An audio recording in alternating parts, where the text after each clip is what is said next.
We're live. Hey guys.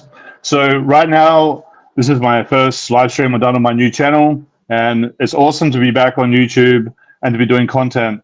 There's no one tuning in right now, but people are going to tune in. We're going to answer your questions. So right now, I have a guest over here, John Anthony.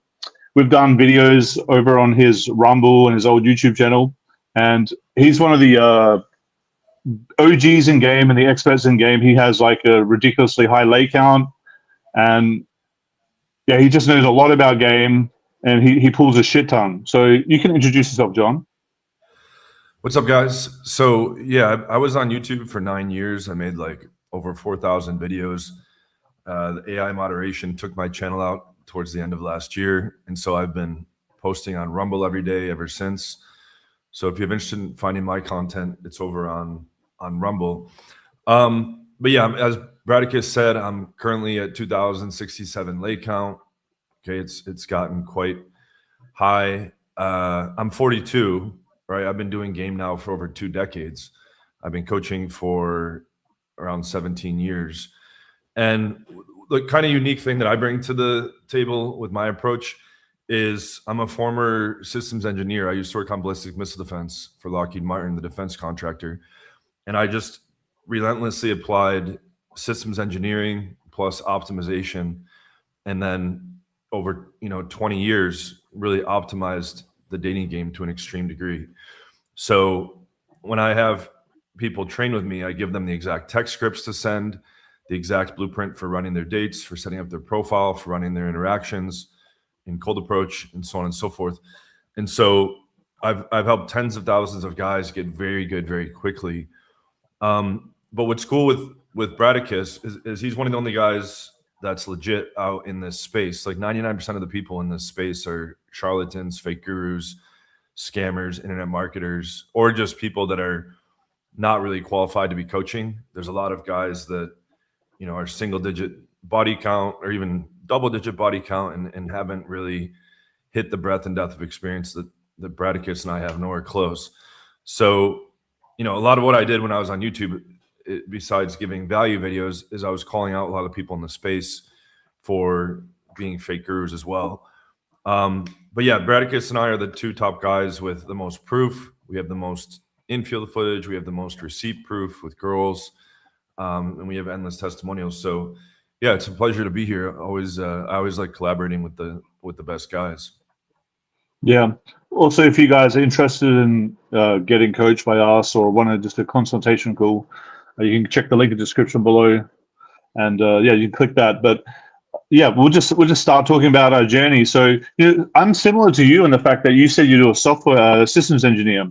I actually studied maths, computer science. I did statistics as well, and I applied to work at the Australian Bureau of Statistics. And in high school, I got this award. We had like this national competition for science and mathematics, and for the mathematics one, I got the highest number of consecutive answers in a row in the whole country. So they're like 80 questions, and I got 50 of them right in a row, and no one had ever got that many right in a row. So I got an award for that.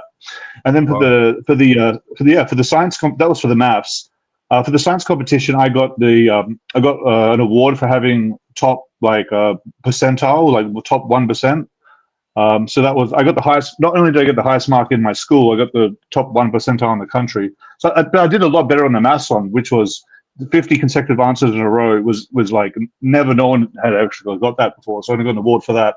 So I'm not. But I didn't actually get a job in maths. I was going to try to work for the Australian Bureau of Statistics, but I didn't go through it, which is probably a blessing in disguise, because then I wouldn't be out here learning game. I probably would have a boring 9-to-5 job and probably be depressed and have a mundane girlfriend or whatever. Maybe it would have some good money by now, but yeah, it wouldn't be a fun, fulfilling life. So I think no matter how much money or how good a job you have, you still need to figure out how to meet women and how to attract women into a point where you have a lot of control and you have abundance, because you can just get you can just get 1 or 2 girls or average girls. It's much better to have a variety and have the ability to meet women anytime. You can go out in the day, go out at night, have skill on dating apps. It's all really important to be a man and be fulfilled. I think like a lot of people say, like Cavicula says it, lots of people say it, like with sex is overrated, sex doesn't even matter, or why do you even try to meet girls? It's dumb, because when you really think about it, what's the alternative? Because if you forget about meeting women, if you stop trying to meet women and you focus on other things, you ultimately come back to being lonely and wanting fulfillment with women and wanting love. And then you come back, you full circle around and be like, fuck, I actually need to meet women. So there's no way around it. Like, there's no alternative to meeting women. If you don't meet women, what are you going to be, a Buddhist monk? I mean, there's no real, I just didn't find there to be much alternative about it. Because a lot of guys say you can go life without having any relationships with women, but I feel like that sucks. Yep. Yeah. To your math point first, like a lot of the best guys I've met over the years were also very, very intelligent, right? Like Paul Janka, who was a Daygame legend back, 15 years ago in New York City. He was a physics major at Harvard, right? You were winning math competitions. I did computer science and philosophy undergraduate. So I was programming as well. And I was competing in math competitions in high school. And then for master's degrees, I did basically cognitive psychology and then philosophy of cognitive science. So I think a lot of the best guys like applied their analytical, hyper analytical brain to the dating game. And we really treated this like it's a skill game, right? No different than mastering chess or poker. I used to play professional poker before I got into the dating game. So if you treat the game like a skill game where you can optimize all the different parts of the system, then it allows you to achieve maximal success. And then regarding what you said about how guys have to learn dating, the problem is in the modern day is that there's so many of these poisonous pill movements, right? Like the red pill is basically just misogyny and women hating. The black pill is just this obsession with looks. When looks is, we both agree, looks is only around 20% of the equation max. Yeah, 20%. And the rest is behavior, right? The rest is behavior, how the guy carries himself, how comfortable he is in his own skin, the survival and replication value that he exhibits. So, instead of guys being victims and saying, oh, dating's too hard, or, I wasn't born a model, so it's over for me, or whatever, anybody watching can learn an optimized system, and then you can get results very, very quickly. This doesn't take months or years to get good at. When you're shown the proper way to do it, I have guys pulling on the first night of boot camps. I have on the 8-week program that we both teach together. By the second week, a lot of guys have their schedules packed full of dates. So there's a whole systematic approach to this skill game that guys can follow, and then they're going to be able to crush all the guys that are focused on red pill and black pill. Yeah. So that's awesome. Should we talk about traveling and stuff? Because I noticed when I talk about traveling, it gets really good engagement on my content. Like on my YouTube, the videos about traveling do really well. On IG, the ones that tend to go viral tend to be about that. So I think people like to hear about this stuff when you're talking about different countries and the different types of women. And I don't think, like, we know a lot about that. Like I've traveled to pretty much every continent, except Antarctica, if that even counts. It doesn't really count. But yeah, we've been all around the world collectively between us. When we've been over, how many cars have we been with between us? Over 3,000 something. Hundreds of places. Yeah, but we can't go through all of them. There's literally too many. There's much too many. We can get to some of the comments here. So if you guys have questions, just comment below, and we might get to your question, especially if it's a good question that we can talk about, and then we can talk about it for a decent amount of time. But yeah, I mean, I haven't done a live stream in a while. I actually didn't do many live streams back in the day, because when I did live streams, I found that I didn't get as much engagement as I got from my regular videos. But I like doing live streams, and it's a way for me to connect with my audience more. So you guys can come here and ask us questions. So it's really good. Yeah, John, is there anything you want to? I've been going live like 12 Eastern every Friday on Rumble. It's consistent. Yeah, in terms of travel, so I'm currently based in South Brazil, but I spent some time in Eastern Europe with the model-looking girls, right, in Poland and Ukraine. I lived in Vegas, Miami, San Diego, Philadelphia, Texas, North Carolina. I was in China. I was in Puerto Rico on an island, right? Portugal. I lived in London for graduate school. I mean, we can start off with wherever. Did you want to talk about Eastern Europe? A lot of So guys are always curious about I've, Eastern Europe. the best places I've spoken about a lot are places like Brazil, Colombia, Thailand, Philippines, Russia, Belarus, Ukraine. We spoke about them a lot. So I think we should talk about some other places a bit more that maybe you guys don't know about. We talked about the US a bit as well. You know what, bro? You should have tried Australia, because Australia is not that bad. Sydney's pretty good. You should have tried that place already by now. Because I don't think you've been to Australia. No, I've never been. I've had a lot of Yes. a lot of students have wanted me to come coach there, but I never been there still. Yeah, it's pretty good. If you do go, I recommend Sydney, just because it's the biggest city. Melbourne is a close contender, but Sydney wins in the fact that in terms of like the politics, Sydney's a bit better in terms of game, because like leftist cities aren't usually as good, and that's Melbourne. Sydney's a bit more liberated. People aren't so judgy there. In Melbourne, people are more judgy, and Sydney has more tourists, and Sydney has a better weather. It's warmer. There's beaches in Sydney. Melbourne has beaches, but they're not really good. And Sydney has better landmarks. You got the Opera House, you got Darling Harbour, you got Bondi Beach, and they're very iconic. And a lot of hot girls go there by themselves. And one of the best things in game is just to like find girls that are just wandering around by themselves with nothing to do, and they're usually like some of the best girls to connect with. Because a lot of the times when you're going out doing day game, or you're meeting girls and they're real busy with their friends, that's something can get in the way. So Sydney does a lot of that work for you. A lot of solo travelers are attracted to that place.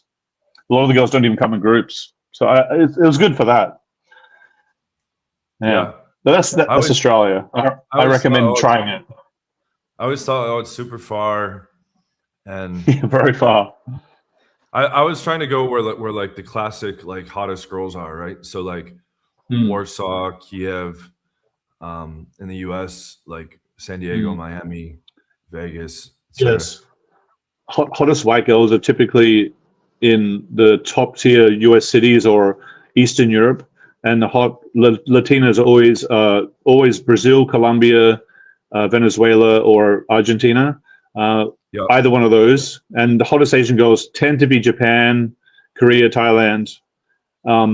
You could make an argument for Philippines, because Philippines keeps winning Miss Universe. But when you go there, you'll notice the girls aren't as hot as you'd think. A lot of them very mid girls there, but they keep winning Miss Universe. So I don't know. How does a country with girls that aren't that pretty keep winning Miss Universe? It's because there are really hot girls there. It's just they're hard to find, but they do exist. There's like a big disparity between not hot girls and then very hot girls. But the very hot girls they're not really around. But even as like much. Those Miss Universe winners, a lot of times, like I'm banging girls hotter than that on a daily basis, right? So well, how do they win then? Who's judging it? Well, they're adding in personality and shit too, how they answer the questions, right? And all that, and like cultural factors. But yeah, I mean, we could talk about Brazil. I mean, I've been in Brazil now for 6 years. I came down here in 2020 just for Carnival, just to do a 3-week vacation. And I was at a carnival party that had a 5,000 person capacity at this one venue. And I would say like the majority of the girls were above a 7, and a lot of them were above an 8. And then there was also a whole bunch of them above a 9. And I'd never seen that before, where there was hardly anybody that was unattractive. And the quality was just so stacked. And it really blew away Eastern Europe quality that I had seen. And so at that party, I told my friends that I was with, I was like, I don't think I can leave now. Unbelievable. Although, yeah, 6 years later, I'm still here. I know it because the day I arrived in Sao Paulo, immediately when I was just getting on the plane from Africa, because I was coming from Africa to Brazil, and I was just in the airport, and like I was around the terminal where the plane to go to Brazil was, and I was like, wow, there's a lot more pretty girls around this terminal than the other terminals, and it just so happens to be Brazilians, waiting to board, and that's why there appeared to be pretty girls, because they were the girls that were going back to Brazil. So from that moment, I was like, okay, well, if the quality of girls just near the plane is already high, I can't imagine what it's like when I get to Brazil. And when I got to Brazil, it's insane, and the girls are they're amazing. I mean, they have amazing energy, and they have great sexual energy.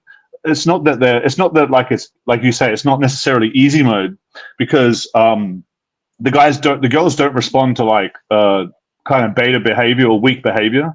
very well. But if you convey strong behavior and you have game, they respond very well to that. So that's what makes Brazil really good. I mean, there's an extreme amount of volume, and the talent is really high. It's just a lot of beautiful girls, beautiful girl after beautiful girl after beautiful girl, and it's they don't really shame you for being sexual and stuff. Yeah, and they're down to earth too. You can walk up to a 9 on the street and she'll be really friendly and act like she's on your level. Whereas in the US, if you walk up to a 9 on the street, a lot of times they act like they're above you or better than you. Yeah, you got to break through a lot more shit. Typically in the US, girls that are, well, even Australia, girls that are considered to be 8+. They're a lot harder to crack on the approach, but it is possible. I mean, there are girls that will be very receptive, even if they are a 10. It's just not as many. I feel like in Brazil, there's just more likelihood that the hotter girls are not going to be negatively conditioned about being approached by men. Yeah. So. Yeah, they're more open to it. They're more open to hear what you have to say. That doesn't mean they're going to come with you. No. If you don't know what you're doing, that doesn't mean just because you land in Brazil and you're a white guy doesn't mean you're going to get laid. Because, for instance, I met these French guys that were watching me pool. I've already told this story, but I can tell it again. They're watching me pool, and they're like, "Bro, how are you meeting these girls?" And I'm like, "What? Aren't you meeting any girls? Brazil's amazing. I mean, you must be having results here. Like, you guys aren't from here. You must be having results. This place is crazy." Like, "No, we haven't pulled any Brazilian girls." I'm like, "What? How?" And they're like, "Well, we're going to party." They're going to parties and stuff. They just weren't pulling. Yeah. So I was shocked that these foreigners, and these were young guys, like in their early 20s, and they weren't pulling anything. And here I was pulling multiple times every day in front of them. So yeah, it kind of blew my mind when I realized that they're young, somewhat attractive, even attractive guys not pulling in Brazil. But it's really because you got to take the action. Guys that just sit on their ass and go out and just drink and don't approach, or if they approach, they don't actually like use physicality or try to pull. Nothing's going to happen. The girls don't do the work for you, and that's just how it is. It's just that Brazilian girls give a better response to sexual and energized behavior that's congruent. Their response is better for that. It's just that, like the culture here is not, they don't like shame sexual things. Like when you're in Ukraine, the girls are like, super elegant, feminine, and family oriented. And so they can even be offended if you're making sexual jokes or, inviting them back to your house and stuff like that. There's like a taboo around it almost. Did you notice that when you're in Eastern Europe? Yeah, so when I first went to Eastern Europe, I really liked it. But when I revisited and I had like when I had the memory of Brazil, when I went back to Eastern Europe, I definitely noticed it. But the first time I went to Eastern Europe, I did notice it because I was probably just so excited to see the hot girls. I let like the difficulty didn't rub off badly on me. I just went through it and I liked it. But when I went back and compared it to Brazil, then I was a little bit more like, this is annoying because it's a lot slower than Brazil, yes, if you compare it directly. But if you don't have the comparison in mind and you haven't been to Brazil yet, you wouldn't even know. It's like ignorance is bliss. But when you know. And then you're kind of like, oh, this is lame. Yeah, it's only when I went back to Eastern Europe again, I realized it wasn't as quick and fast. It's much slower. The quality of women does make it worth it if you're really after hot white women. The Eastern European vibe, it is worth it. But if you're not into them, I wouldn't bother. I mean, if you're more into Latinas, just go to fucking Brazil, Colombia. I know you don't like Colombia, but I do. There's a slight risk of getting drugged there. And then if you like Asian girls, there's so many options in Asia too. So I mean, you don't have to go to Europe or America or whatever. I actually, the first time I went to the US, I thought it was like heaven on earth because it was like. Was coming from Australia, and I know there's similar difficulty Australia and US, but it's just that when you first travel somewhere, it's way more exciting and way more cool as well. So, which city did you go to first in the US? Vegas. Nice. Yeah, that's one of the crazy. Los Angeles. Los Angeles for 4 days, and then Vegas for much longer. Yeah. Yeah, I used to run in 2013. I ran a pickup mansion in Vegas. So I had students living in the house, living in the mansion, and the money that they were paying would cover the rent and also living expenses. And so that's how I first started, making this coaching life doable. But we would go out almost every night out onto the strip to all the different clubs. There's like 20 something clubs in Vegas, and you have like endless approach opportunities, right? Night and day over there. Dude, So it it's was really unreal when I first went there. Yeah, that's the thing that blew my mind about Vegas. This was like the clubs are like much bigger than the Australian clubs, and the clubs are just like the vibes on another level. It's just like everything's so fun, and you have guys have like the best DJs in the world. Monday to Friday, Monday to Sunday, every day, or even on a Tuesday, there's a notable DJ, and on the weekends you have bloody Calvin Harris or Avicii or something. You know, just like DJs that would never come to my city, not even in a million years. You know, they wouldn't even step foot in the city.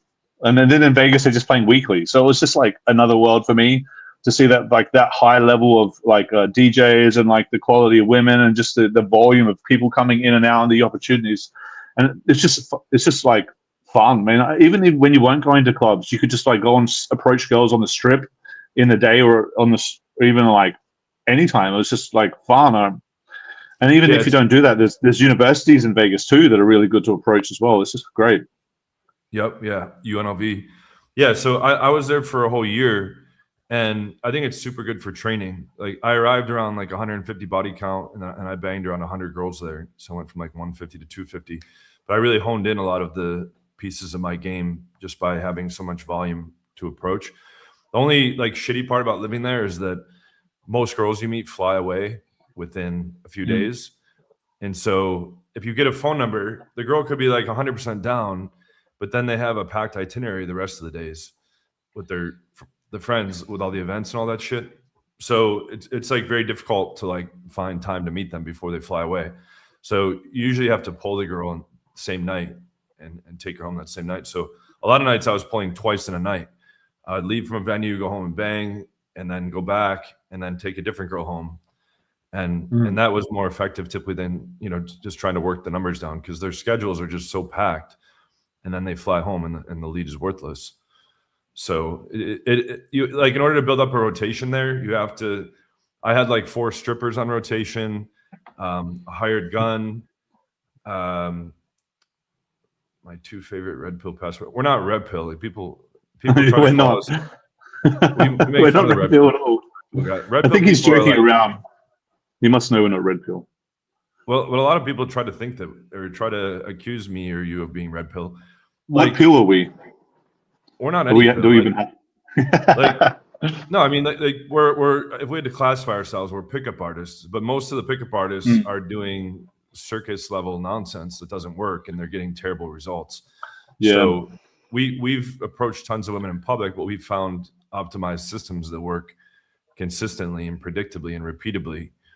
But like red pill is just basically misogyny against women. It's thinking that all women are going to fuck you over, all women are going to cheat on you, all women are going to try to trade up. That's just simply not true. And the guys are all worried about random things up on the screen. This guy's asking what we think about singles events to pick up girls. I think they're pretty bad, honestly.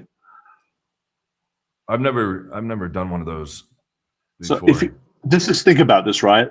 What is the type of girl that would go to a singles event? Desperate? Do you want to meet her? Yeah, there you go. So enough said. I think the question answers this. When you really think about what kind of women would go there, I think you don't want to go anymore when you really think about it, right? A quality women going to these singles events? Probably not.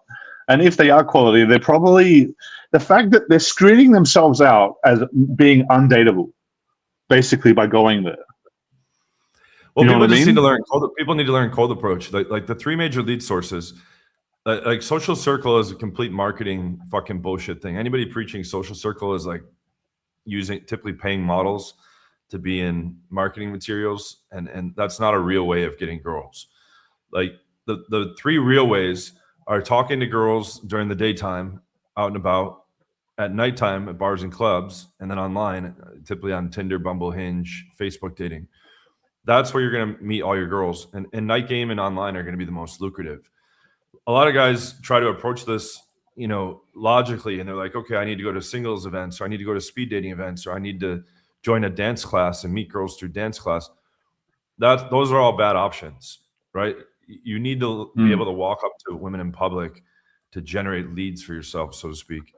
And then you're the highest quality women I've met, either from Daygame or from the club. They're rarely from.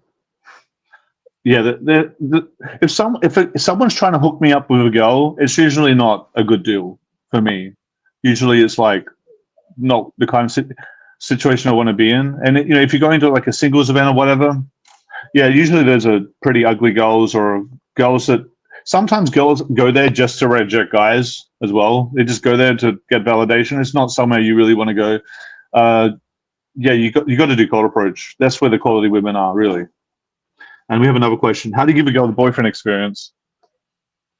What does that even mean?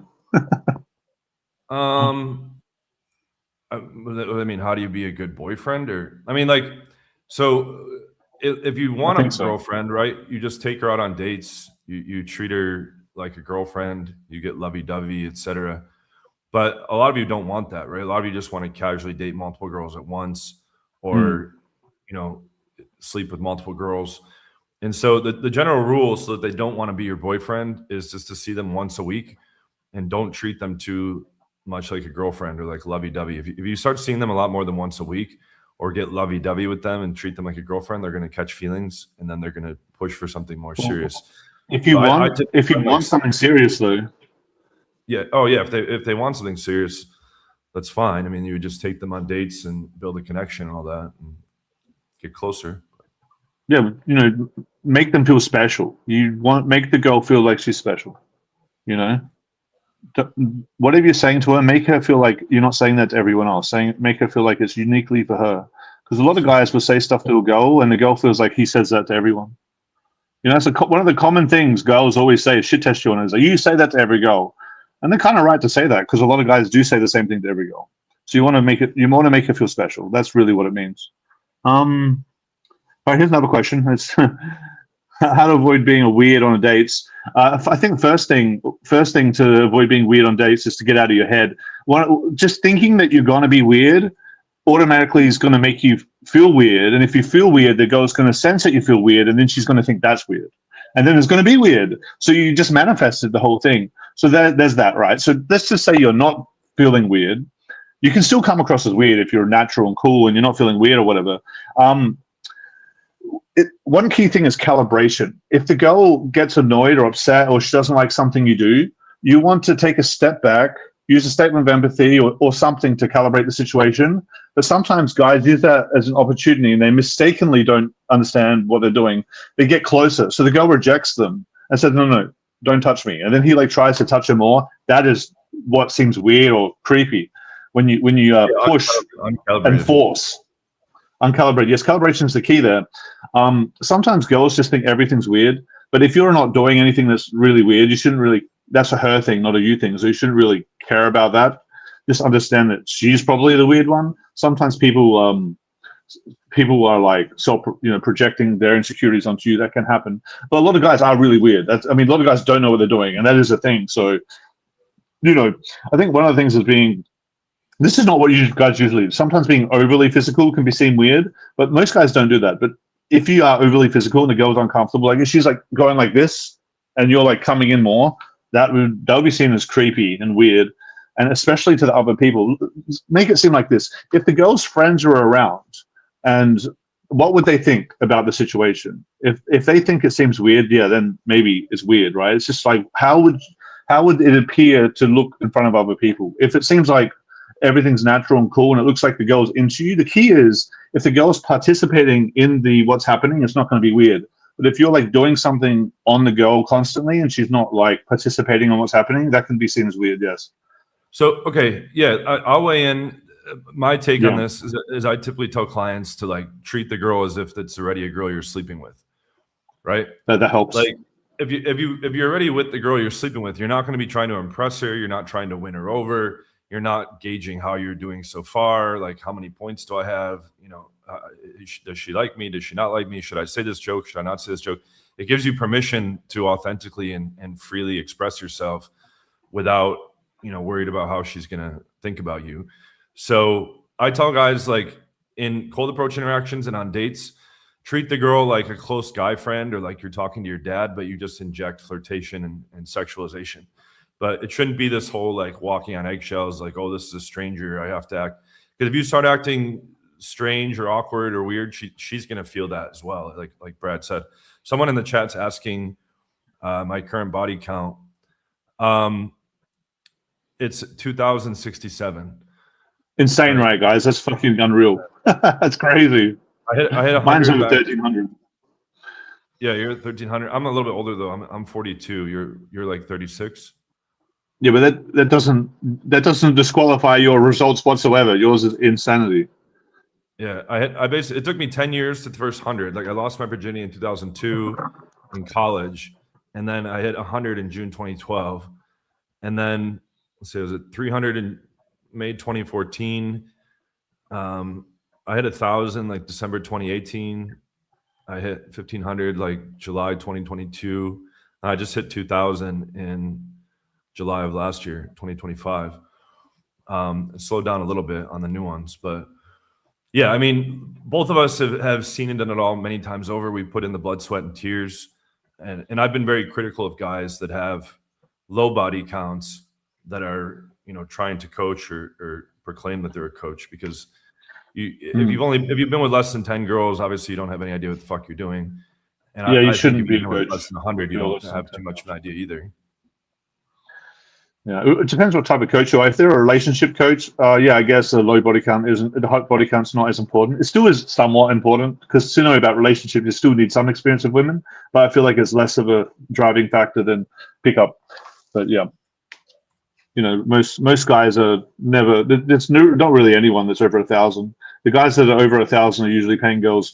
But yeah, otherwise there's not really, just celebrities and maybe kings or whatever that are up there, honestly. Yeah, there's a couple. I've got like 10 coaches in my team right now, and you're one of them. So you've hit 1,000. Connor's hit 1,000, and my coach in South Korea has hit a legitimate 1,000. But like, I met some guys that claim 1,000. Which guys? What's that? Yeah, I met some guy in Philippines that claimed 1,000, but then I found out that he pays girls, so that pretty much just disqualifies his fucking achievements completely. Yeah, but yeah, it's really rare to find guys that have gotten over 1,000 from actual dating without transactions. Yeah, well, I was going to say something, but I forgot. I guess we can get to it later. We had actually 47 people in here. That's pretty good, because back in the day when I did live streams, I got like 30 usually. So this is already higher. That's good. All right. There's another question here. How to avoid being lonely in a brand new city? I would say before you go to a city, do your research. So when you're booking your accommodation for the new city, book a place right next to where all the bars and clubs are and where the street traffic is. So the second you can arrive, you can walk outside and start meeting women. That will immediately make you feel less lonely. If you land in a city and you booked a place that's nowhere near anything, you're going to feel lonely, and you don't feel like you could just walk outside and meet someone. It might make you feel lazy. So try to move right into the middle of the action, and even install Tinder Gold. So then you can change your location to the city you're going to, and then like set up some dates. So when the day you arrive there, you already have a date planned, or even a couple of dates planned. And if you're really savvy, you can even get a girl to pick up the airport, and then you can make it happen. So that's my suggestion there. Yeah. So I usually go to cities where I already know somebody. So when I land, I already, you know, get connected into their friend group, and I have somebody to go out with and stuff like that. But in the limited instances where I moved somewhere where I didn't know anybody, you can like just walk up to people in a friendly way at bars and clubs and make friends, right? Like when I was in Texas, when I first got to Texas, I didn't really know anybody. And I was out at a club to hit on girls, and there was this dude that seemed, you know, you can kind of spot which dudes seem like cool or more confident than others. And I was just like, hey man, like I like to go out and hit on chicks. You know, we should maybe wing sometime, go out and hit on girls together. He was like, yeah, sure. And then I met all his friends, and then now you have like a group to hang out with and go out with. Right. So it helps if you already know somebody, but if you don't, you can just introduce yourself to people and say that you like to go out and talk to girls. You know, you traveled and had maybe people to meet, but when I traveled for the most part, if I didn't have students, I didn't have anyone to meet because I traveled and I had students. But then there were a lot of places I went to, I knew no one. So when I went to Brazil, I knew no one the whole time, and I went to like 10 different cities. So I was just traveling around by myself. But yeah, the best way I got through it was Tinder Gold or Tinder Platinum. So you could, when you arrive in the city, you already have a girl that wants to meet immediately. And then you just put yourself in the middle of the action so you can go out and meet people immediately if you want, like go out and approach, right? Do not book somewhere in the middle of nowhere. And, you know, don't be proactive. Try to talk to some girls before you get there. And, you know, if you know people that are in the city, hit them up, right? Or reach out to some of your friends that know people that live in that country and ask them if they know anyone that's a cool guy that you could hang out with, you know, that's on the same page, you know. Dude, we got 63 viewers. That is crazy. I'm getting good people tuning in here. We have a question here. Will Bradicus put new infield up? So I think you mean that a lot of the infield I have put up is my infield from back in the day. Now, the reason why I have put up all the old infield is because it's no less impressive than what it was before. It has, as you can see with the views, like one of them has 450,000 views. If it wasn't good, it would not get 450,000 views. So it's just as impressive as it always was. And, you know, it's helping me grow and it's helping people find me. If you guys hadn't have seen my infields, you wouldn't have ever been able to find me. So it's getting people to remember who I am. It's bringing back my audience that I used to have, which is really key.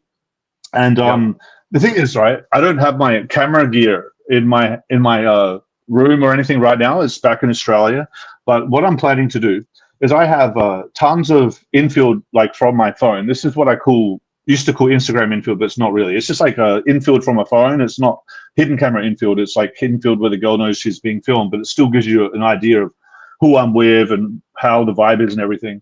And I have a ton of those clips, and I'm going to like put them in compilations for several for Brazil, several for Colombia. I'm going to have one for Argentina. I'm going to have one for Costa Rica.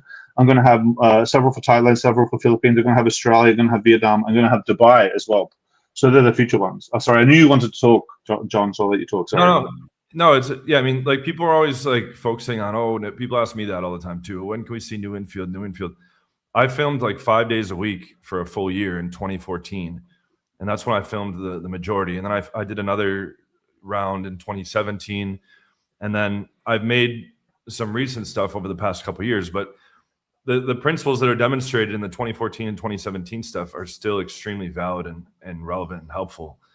And I haven't even released most of it public, right? A lot of it's in my courses. Me too. Yeah. So like all this obsession with, there's like TikTokers running around with the stupid smart glasses and stuff like that, embarrassing themselves, demonstrating no game. Like filming. They're trying to advertise gambling. Yes.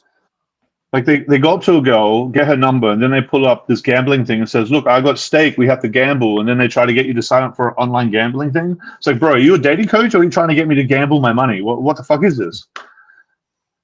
That's what they're doing. Yeah, they're not really pickup coaches. They're just staging an interaction, and they're using the emotion that you get to get you to spend money on like gambling. It's a bullshit. That's the industry of pickup now. When your Aussie accent but sound British, you know you're fucking smart. Yeah, okay. Are you saying that I sound British? I don't know. I think so. It's pretty similar accent. Sometimes you can't tell which country it is. I know the differences, but yeah, it can sound similar. Have you found ways to cut down to increase efficiency? We've got another question here. Yeah, I definitely have found times to optimize the messages and optimize the funnel with dating to make things faster. So the first thing I do is I have copy and paste message that's pretty much a generic message that could apply to any girl. So if you said something like, "Oh, you're really cool that if you say something about her being a doctor and you read her profile and say, "It's cool that you're a doctor. How long have you been a doctor for?" That's very specific. You couldn't copy paste that message to everyone. But if you said, "Hey, XXX," well, you wouldn't say a name. You'd say something generic like, "Hey, I like your style. Your profile looks cool. I think we'd get along. Do you like red or white wine? Maybe we get a drink sometime." And that message could pretty much be sent to anyone. So you want to just have like a generic copy and paste message that will massively like lower your effort and your time to like message girls and stuff. Because if you have to send unique messages to everyone, that's a good strategy. If you have a low amount of volume, if you have a low amount of matches, just say if you have 50 matches, you could message them all individually. If you have like 500 matches, you are absolutely not going to message them all individually. That is ridiculous. So you need to start copy and pasting messages. This is a strategy for when you have a lot of matches. And then you would have your copy and paste messages on Tinder, and you'd get them over to WhatsApp or Instagram. I would recommend WhatsApp because Instagram is really hard to deal with lots of leads because you can't sort them. And when you get them on WhatsApp, you have another copy and paste message to greet them, and then you just have different messages for each of the objections. So she's like, I don't drink alcohol. You have like something about getting a coffee. If she says, I'm not comfortable coming to your house on the first day, you would have a copy and paste message. If she says, I don't know you well enough yet, you would have a copy and paste message that like deals with her not being comfortable with you and telling her more about you. You have copy and paste messages for everything that are common, like every objection, and you just have them in your clipboard and you just paste them to the girl when need be. That would be the best, fastest way to speed up the whole process and not waste time. I know John's really good at that. You have a whole course on that. Yeah, that's what I do as well. So like I treat it like a decision tree. So it's like, here's the opener. If this happens, do this. If this happens, do this. If this happens, do this. And like Bradicus said, it's all on copy paste. So I'm literally just scanning through the Tinder threads and scanning through the text threads. This situation, send this. This situation, send this. And it just allows you to like cycle through and fire out messages very quickly, because if you're working volume, which you should be, you're going to have a ton of girls to message all the time. And you always have to be following up, right? That's another important concept is we're double and triple texting every single day, even quadruple texting.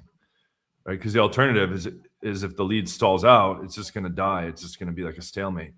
So you have to relentlessly follow up. I tell my clients on a daily basis to go through your most recent online message threads and your most recent text threads and try to push them all forward.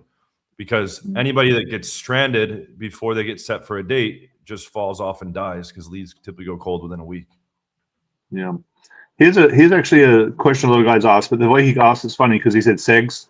So maybe he wants to say sex, obviously, but I guess he doesn't want to trigger the algorithm. I think you can say that word, but yeah.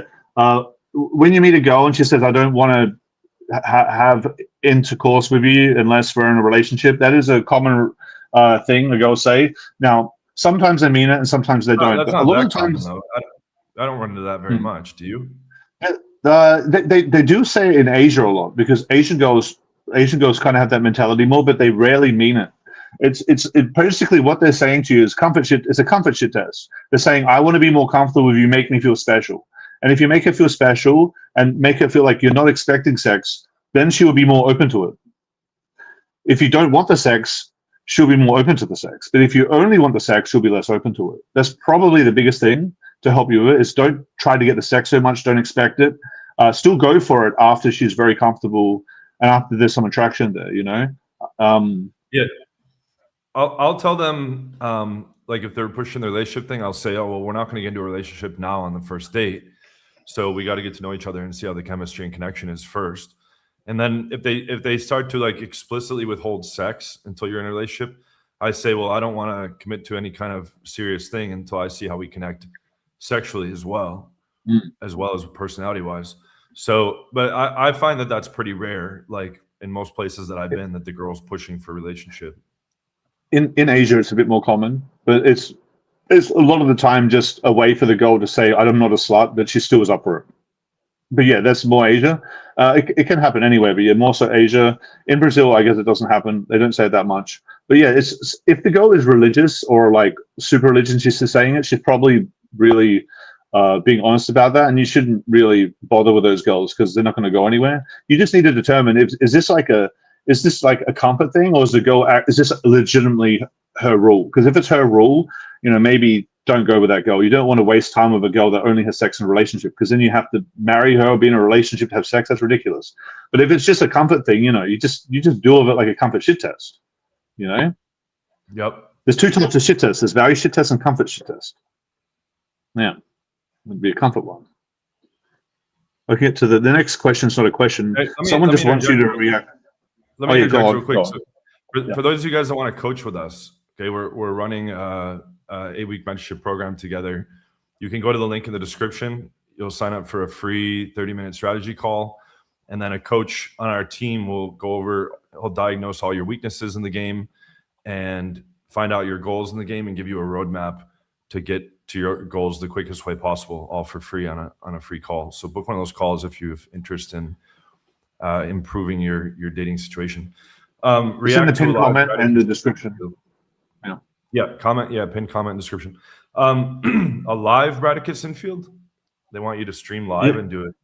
I mean, it's not. Maybe they want me to play a video and you react to it right now. I don't even know how to do that, but yeah, that would take a while. That might take some time. Yeah, there's a button to share the screen. You're on the phone though. I don't know how. I mean, do we want to do that? You could try at some point. I don't know if you have any Infield in mind that you'd want to react to. I have some. I'm actually on my computer and my phone at the same time, so I don't know if I could just. Do I have to upload the file if it's on my hard drive? That would be kind of complicated. If you click, there's like a little. Share screen, maybe. Yeah, share screen. And then you can choose whole screen. Well, I don't know. I don't really know what Infield to show. I have a lot of Infields, but I don't know which one I would even pick, so we haven't really thought about that. We'll have to think about that, because if we think about that, it's going to take time now, take away from the stream. I haven't even read this question yet, but hopefully it's a good question. Oh, we already answered this. Yeah, this guy just copied and pasted. You got to know the proper, like the optimized scripts, right? Like when I train guys, I give them like here's all the scripts that you use when you're doing texting. I think we already answered that though. Escalate, escalate fast, go for the same night lay, come across as casual, rejected by girls who only want a long-term relationship.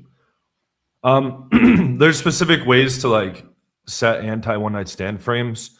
So you can tell them, I feel a lot of chemistry and connection with you.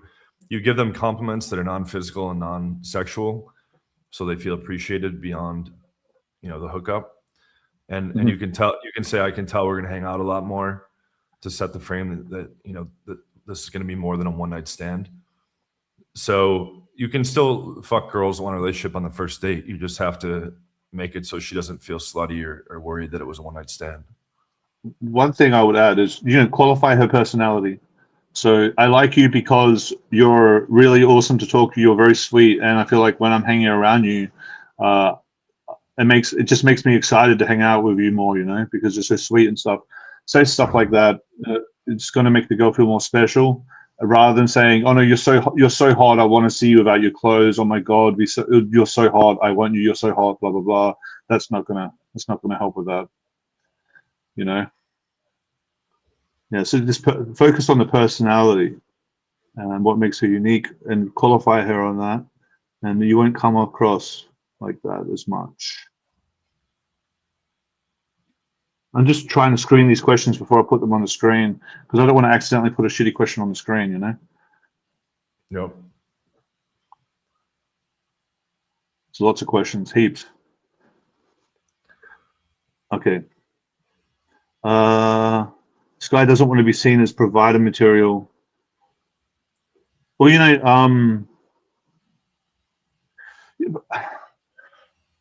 Well, what do I do that girls would be dope so fast or fast late, will see me as provider material, make me wait? So basically, I think what you're asking is, if you go too quick about it, the girls think you're just looking for sex, and if you go too slow about it, she thinks you're a provider, and you don't know which way to go or what's better, or you don't want to come across as too provider or too sexual. Honestly, it depends on the girl. You don't really want to come across as being a provider, and you don't want to come across as being too sexual, especially if it's a specific type of girl. So if the girl has hang-ups around sex, you don't want to come across as wanting sex. If the girl is into like fun stuff and she's open-minded, you definitely don't want to come across as a provider then, because then she might become less sexual around you and try to use you for your money.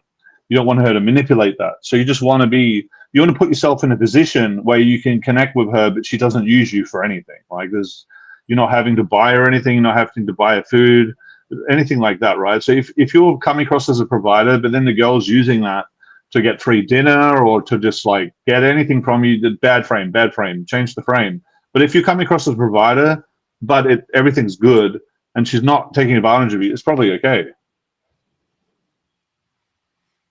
Yep. You know?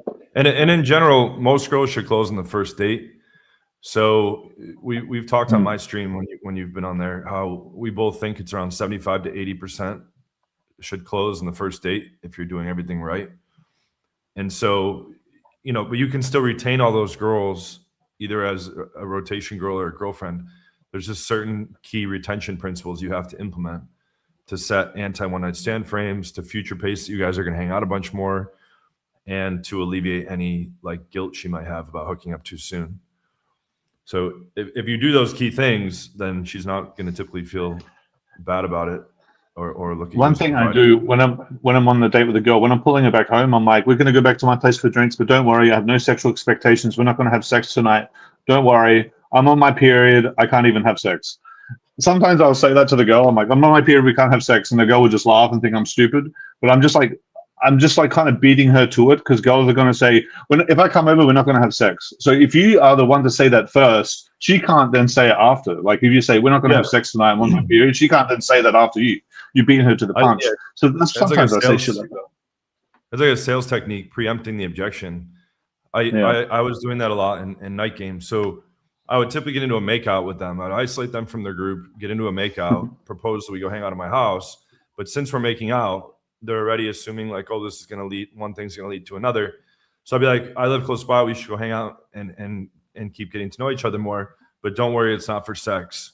And don't worry, I don't have any sexual expectations, right? And then what that does is it makes them not feel slutty about going with you, and gives them what's referred to in old school game terms as plausible deniability. Mm-hmm. So, you know, you can't say, hey, let's go fuck, right? Or hey, let's go have some fun at my place. Even if they're 100% down, they're almost always going to say no. That'll work like less than 5% of the time, being explicit like that, because they don't want to feel slutty for sleeping with a stranger they just met, because society tells them if you hook up with someone you just met, that means you're slutty. There's no advantage of going that direct, because if the girl was going to respond to you being that direct in a positive manner, she would have responded positive to you basically doing anything. So you could have just pulled her by being indirect as well. So there's no real advantage of being super direct like that. Being direct can be good in certain circumstances, but not that direct usually, unless she's already in your bed, and then you could be that direct. But outside of your house, it's not very beneficial. Brad, should I go do day game at where I live?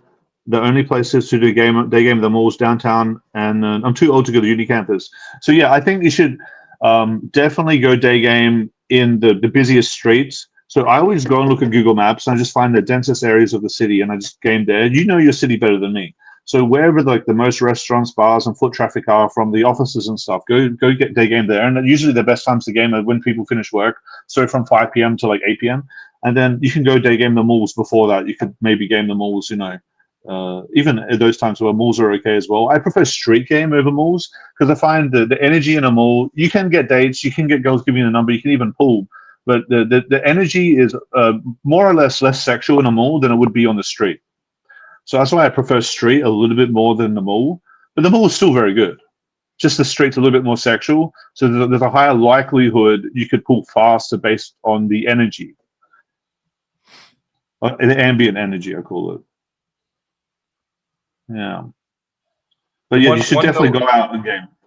One note on day game is you guys should try to meet them that same day whenever possible. So a lot of my day game closes, I either pull them right then if they're available. If they're busy, I say, what time are you going to be free later today? Oh, I finish all my stuff around 7. Okay, let's meet at 7:30, right? And that way, you want to strike while the iron's hot, right? It gives them less time to flake or change their mind about it. So if you meet a girl, you want to set plans for as soon as possible to see them on the date. This is getting great views. 75 views is really good for a live stream, I think. Yep. Most people in the pickup industry are getting 10 views a live stream, so this is very good. It's just it takes time to read all these questions. I'll just put this on the screen. It looks like a good question. I'm not able to approach nearly as much as I would like. I went out yesterday, but I only did 10 approaches and got 3 numbers. That's decent, because if you went and did that every day, you would have 21 numbers that week if you average 3 every day. And that's That's enough to start getting laid for sure. And if you compound that with online leads, you could double that. So yeah, that's a great start for sure. If you only went out once a week, yeah, that's not enough. Once a week, that's not enough. But if you did that every day, is great. Very good. And you compound that with online dating and maybe some night game. If you haven't already included night game into that equation, that's pretty good. Yeah, and you guys want to be aiming for 10 new phone numbers a week minimum. That's really what, because you're going to be closing 10% of your phone numbers at a high level. So if you're not getting at least 10 to 20, you don't really have much opportunity to get regular you want at least, I want you guys to get one lay a week at least. That would be good. You can shoot for the sky and try to get laid every day, but one step at a time. The best way to get laid every day is to build a rotation. I typically run 15 to 17 girl rotations of regulars, and that allows you to see a couple of different hot girls every day. That's great. Yeah. I mean, well, if we were considering just counting new girls, I guess then it would just mean you would consistently have to be hitting up leads all the time. But yeah, regulars are a great way to do it. Whenever I meet a girl that's just like a lot better than the average girl, or a girl that's like really sexual, really good chemistry sexually, or she's just like really stunningly beautiful, then I'll be more likely to make them regulars, or at least try to make them regulars and keep seeing them more. But if it's just like a girl that, even if it's a hot girl, but we didn't have a vibe and I didn't like her attitude, won't see her again. Vice versa, if it's a girl that had great energy, but she didn't find her to be that attractive. Usually I don't really meet the girls if I didn't find them to be that attractive, but if it's that case, I won't meet them again as well. So it's usually just like the girls are a combination of sexual energy, the personality, the femininity, and how attractive they are. And if that's good, I want them to be, I'll try to see them, once a week, once every 2 weeks.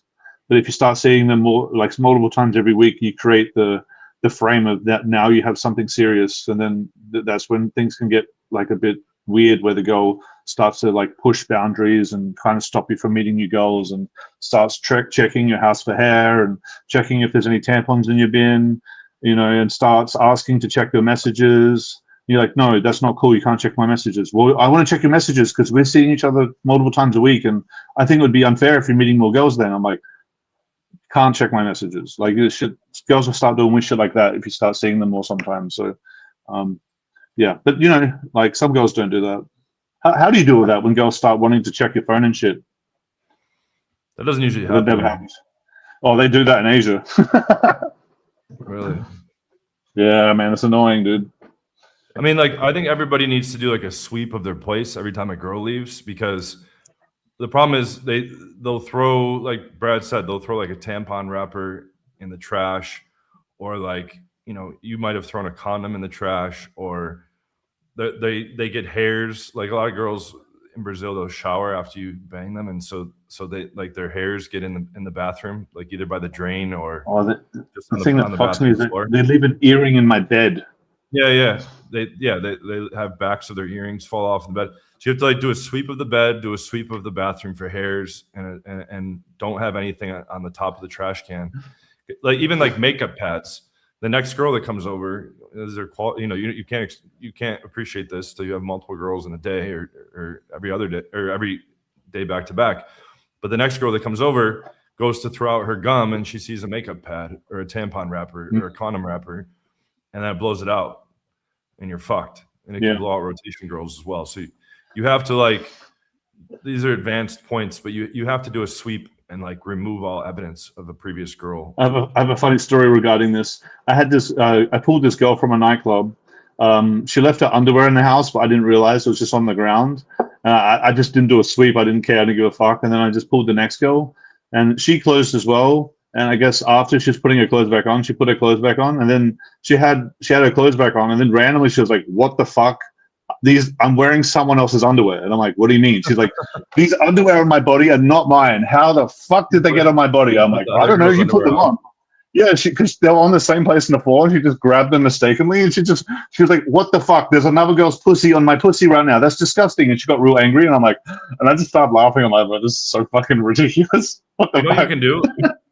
Like I was banging this one chick. I had this really hot main girl in Poland, main rotation girl, and I was banging this other girl like all day, and there was like condoms all over the apartment.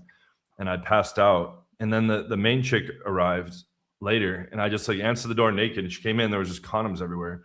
And she's like, "What the fuck is this?" And I said, "Oh, I let my friend use my apartment with his girlfriend, and I didn't clean up yet, but I'm really pissed at him." And she believed it. Just crazy. So Right? I've said some crazy stories like that. You can say that it was your friend that borrowed the apartment, or you can say, if it's just random girls shit, you can just say it was the maid. That's another good one. If there's hair everywhere, I'm like, oh, the maid is shedding hair. She didn't clean her hair. Or if the girl finds like blood in the bed, I'm like, oh, my nose bled. My nose was bleeding. It's not the girl's period. That was it was a nosebleed. You know, it's just shit like that. Yeah. And the girl will be like, "There's high heels in your room. What the hell? How can you explain that?" I'm like, "Oh, my friend brought over his girlfriend, and she changed her shoes, but she left them here. That's my friend's girlfriend, though. I'm also annoyed about it as well. What the fuck? Why did she leave her shoes here? I'm going to tell my friend that his girlfriend has to come get them immediately." So I act annoyed like her, like, "Oh yeah, I agree. That's annoying. Why did my friend do that?" Yeah, I say, "Oh, people were over last night, and my friends brought their girlfriends, and that's why there's hairs, or that's why there's this or that." But it's better if you just do sweeps, because I've had really hot ones blow out over it when they go and find another girl's shit in the trash. Yeah, it's not worth it. It's very easy to go clean your house, and to lose like a hot girl over that, it's not worth it. Yeah.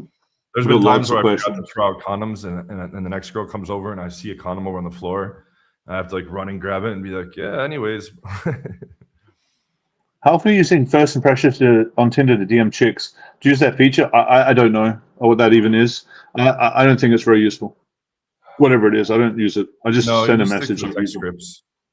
Yeah. Here's another Tinder question. How often on dating apps and swiping? I might check it a few times a day. If I'm meeting constantly new girls, I'll just have my Tinder unchecked for several days, and then I'll go check it, and I'll just have all these messages, and then it just gets unbelievable. And then I have my WhatsApp, and I have girls messaging me saying, "What the fuck? Why aren't you replying to me?" Or, "I miss you. Why are you not texting me back?" Like, "Or you're with another girl now. You're fucking another girl. That's why you're not replying." So it's good to keep your leads under management and just not ignore them too long, because girls start to assume that you're just like doing stuff, you stop replying to them.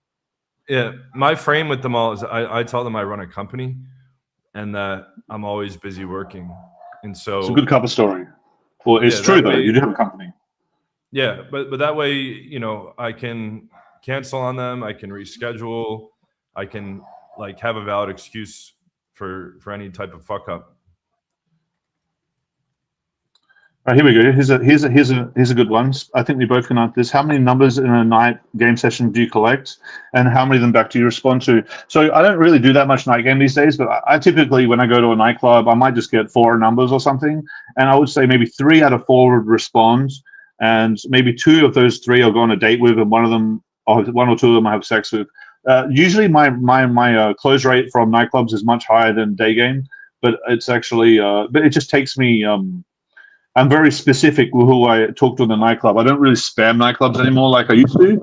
I really kind of like pick out the hottest girl and the best groups, and just like find a good time to go in and do it, and then just like get the number. And if these girls aren't pullable, I just leave and then focus on getting a go over from texting or whatever. But yeah, back in the day when I used to go to nightclubs, I would spam approach, and I'd approach every girl in the nightclub. I might get like 8 numbers, 10 numbers, but it would be more flaky. Maybe like just a few of them would reply because I was in spam mode, and maybe it would be that. But my goal back then was different. It was always same night lays. I didn't give a fuck if the girls didn't reply to my texts. I was always trying to pull that same night. That was my goal. But if my goal is to go in and get solid numbers, they would have a higher retention rate. But if my goal is only same night lays, the numbers aren't going to go through very well, because I'm going to blow out the set in expense. Like, my goal is to get the girl to come home with me that night, so I'm willing to blow it out to make it happen, because that's just my goal, right? So the girls are less likely to respond. What about you, John? I typically get 10 to 20 phone numbers in a night out, sometimes even a little more, which a lot of guys think like, oh, that seems like a lot. But if you're getting one every 20 minutes, and you're out for 4 hours, like 10:30 p.m. till 2:30 a.m., then 3 per hour every 20 minutes is going to come out to 12 across 4 hours. If you're doing a little faster, every 15 minutes, 4 per hour, it comes out to 16. So it's not really that hard to get 10 to 20 pretty effortlessly. And so I try to get 10 to 20 and then also pull once or sometimes twice. So a good night out would be, you bring a hot girl home and then you have 10 or more numbers to hit up for dates. But yeah, I mean, some girls will never respond because they just don't remember who you are, or they were too drunk, or there's various reasons. But if you have 10 to 20 phone numbers, you still can get multiple dates out of that. Yeah, even if you got 4 numbers from a club and they were solid, that's pretty good, right? But yeah, it just depends on your strategy, because you can like focus on making them just going for the girls' numbers when it makes more sense. Because sometimes you get a girl's number and you know it's going to flake or whatever, and it's not going to go anywhere. I usually wouldn't bother getting the girl's number and just try to pull her. And then if it doesn't pull, I just bail and say I don't even worry about it. But if I know that the girl, we have a vibe going, and I know that she's very responsive right now, and there's like a reason for her to respond to me in the future, I'm probably definitely going to get her number and talk to her. But like right now, like back in the day when I go out, I would collect numbers like a motherfucker. But now I really don't give a fuck, because if I don't really want the girl's number. This is where I'm coming from now. Is if I don't know for sure that I want to see the girl again, it would be good. I don't even want to go. I just don't care, because a lot of these girls that go to nightclubs, they're fucking nightmares. They're like they're just alcoholics. They've got nothing going on in their lives. Go out on every day of the week, Monday, Tuesday, Wednesday. They're out at nighttime. They don't have a stable job. Some of them are single mothers. I don't really care about like hitting all these girls up. So a lot of the times I just don't even get their number anymore. But back in the day, I would get all their numbers and stuff. Yeah. But I found that nightclubs are great for finding leads that are warm for sex, and Daygame is great for finding leads that are open to dating that could turn into sex. But nightclubs are more sexually charged, the leads. I would say hookup oriented. Yeah. The reason I always liked Daygame better is because you can go from one interaction to the next without any downtime. Like in Daygame, it's a lot of the majority of your time, it feels like you're just walking around. Whereas in Daygame, you can be in interactions constantly. As soon as one ends, positive or negative, you can be in the next one almost immediately. Yeah, especially in a big club. Absolutely. Vegas, Ivy, and Sydney. Yeah. Oh, look at this. People are liking this. Love this duo. It's yeah, great. a lot of you guys used to follow me on. I'm seeing people that remember me from before. I was on YouTube from 2017 till the end of 2025. They banned my account with AI moderation, and I've been posting on Rumble ever since. So if you go search for John Anthony Lifestyle on Rumble, he's on Rumble. Yeah, go check him out. Videos, weekly lives. Yeah. All right, there's more questions here. There's heaps.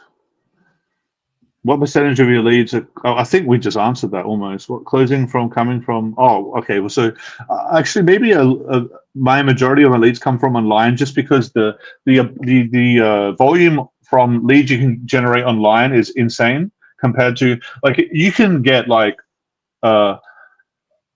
20 girls' numbers from online dating apps every day. Realistically, to go out and do that in cold approach takes like a very high amount of effort. You might have to go out the whole day even to get that many numbers. But online, you could just send copy paste messages, right? So there's much less investment to get the leads from online. Now the trade-off is the quality of leads you might get from cold approach might be a bit higher, or at least they're higher for sure because you've seen them in person and you've screened out the vibe and you know what to expect when you meet them. And online, it could be a bit random. You don't know if the girl is going to be crazy, or she's going to be a bit aloof, or she's a princess, or she's sweet, or she's a total bitch. You don't completely know until you see her. You could video call her, though. Honestly, you can always video call the girl and figure it out.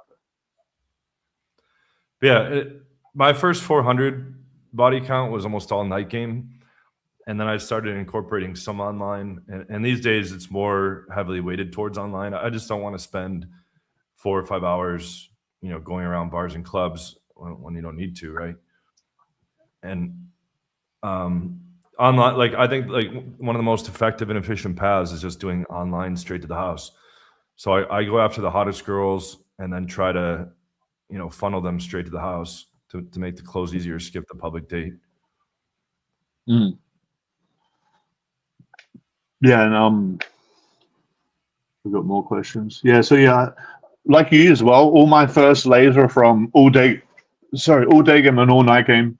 I didn't even start using Tinder until like many years into game.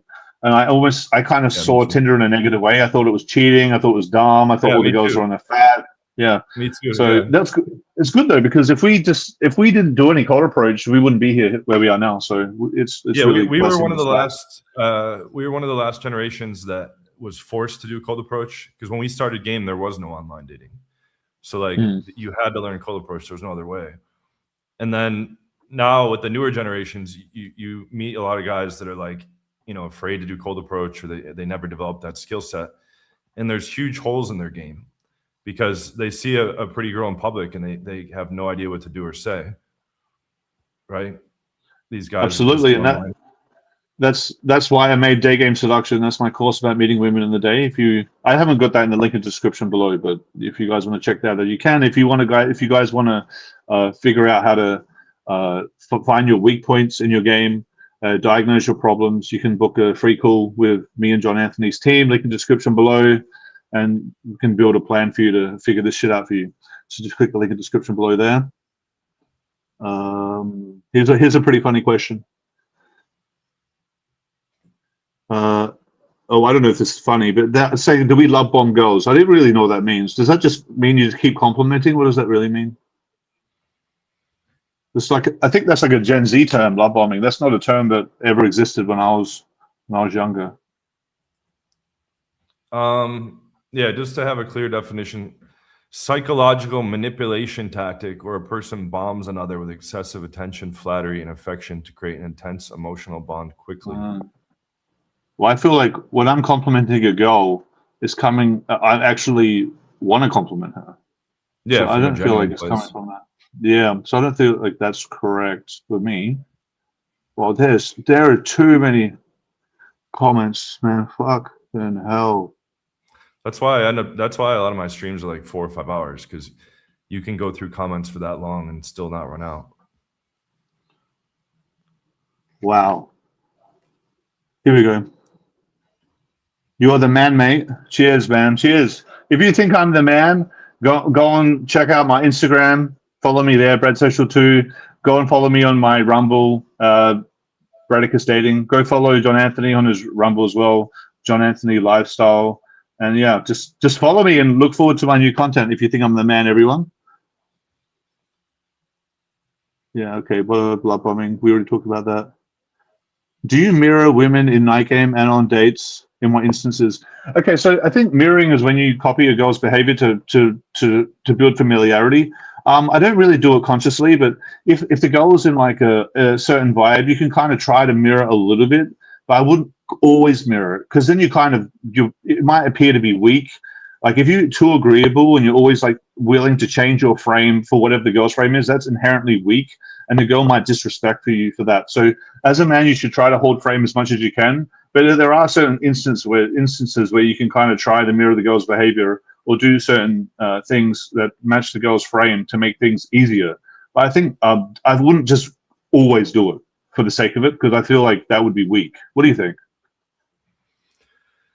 I'm just interacting authentically. I don't do any of these little stupid tricks. I'm not trying to mirror her behavior or build investment.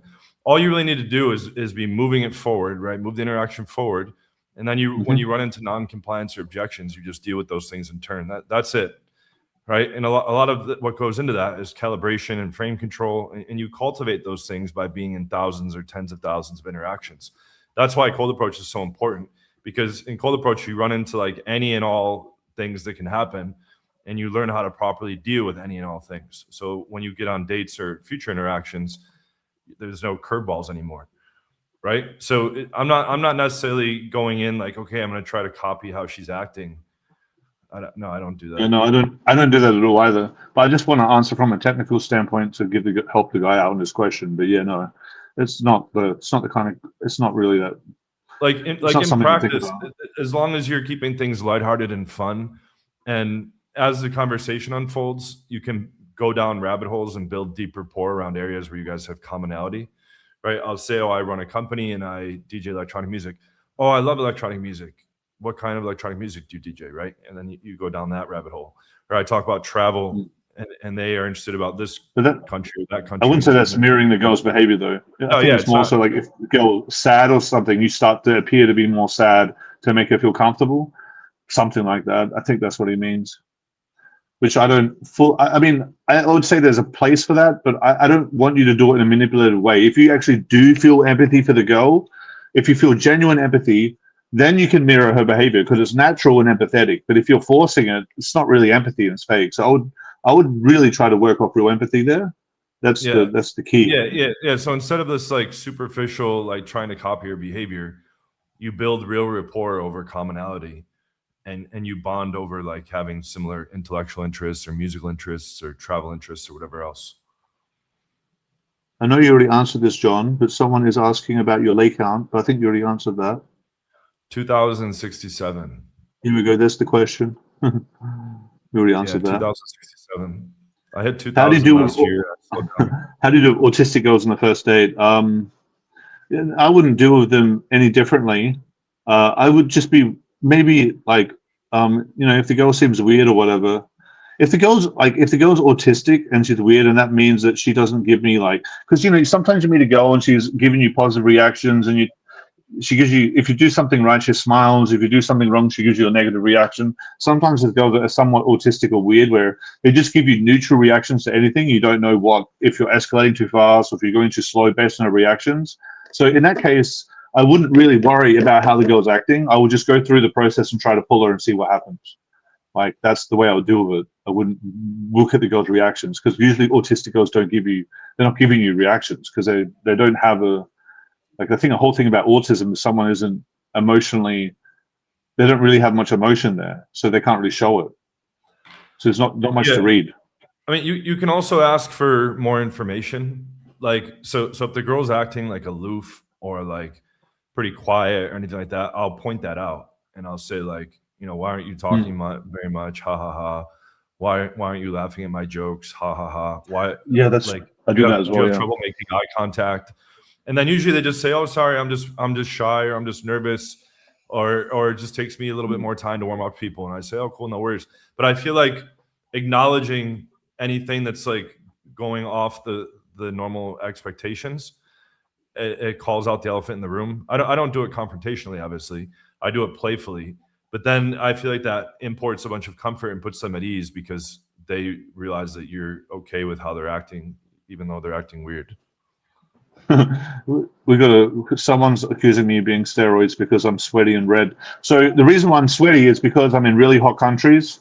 I'm not sweaty now because the aircon's on. And I'm red because I get sunburnt. Because the sun is fucked up here. I get sunburnt. You see how white my skin is? You get sunburnt when you're this white, and I get sweaty. So and I'm not steroids.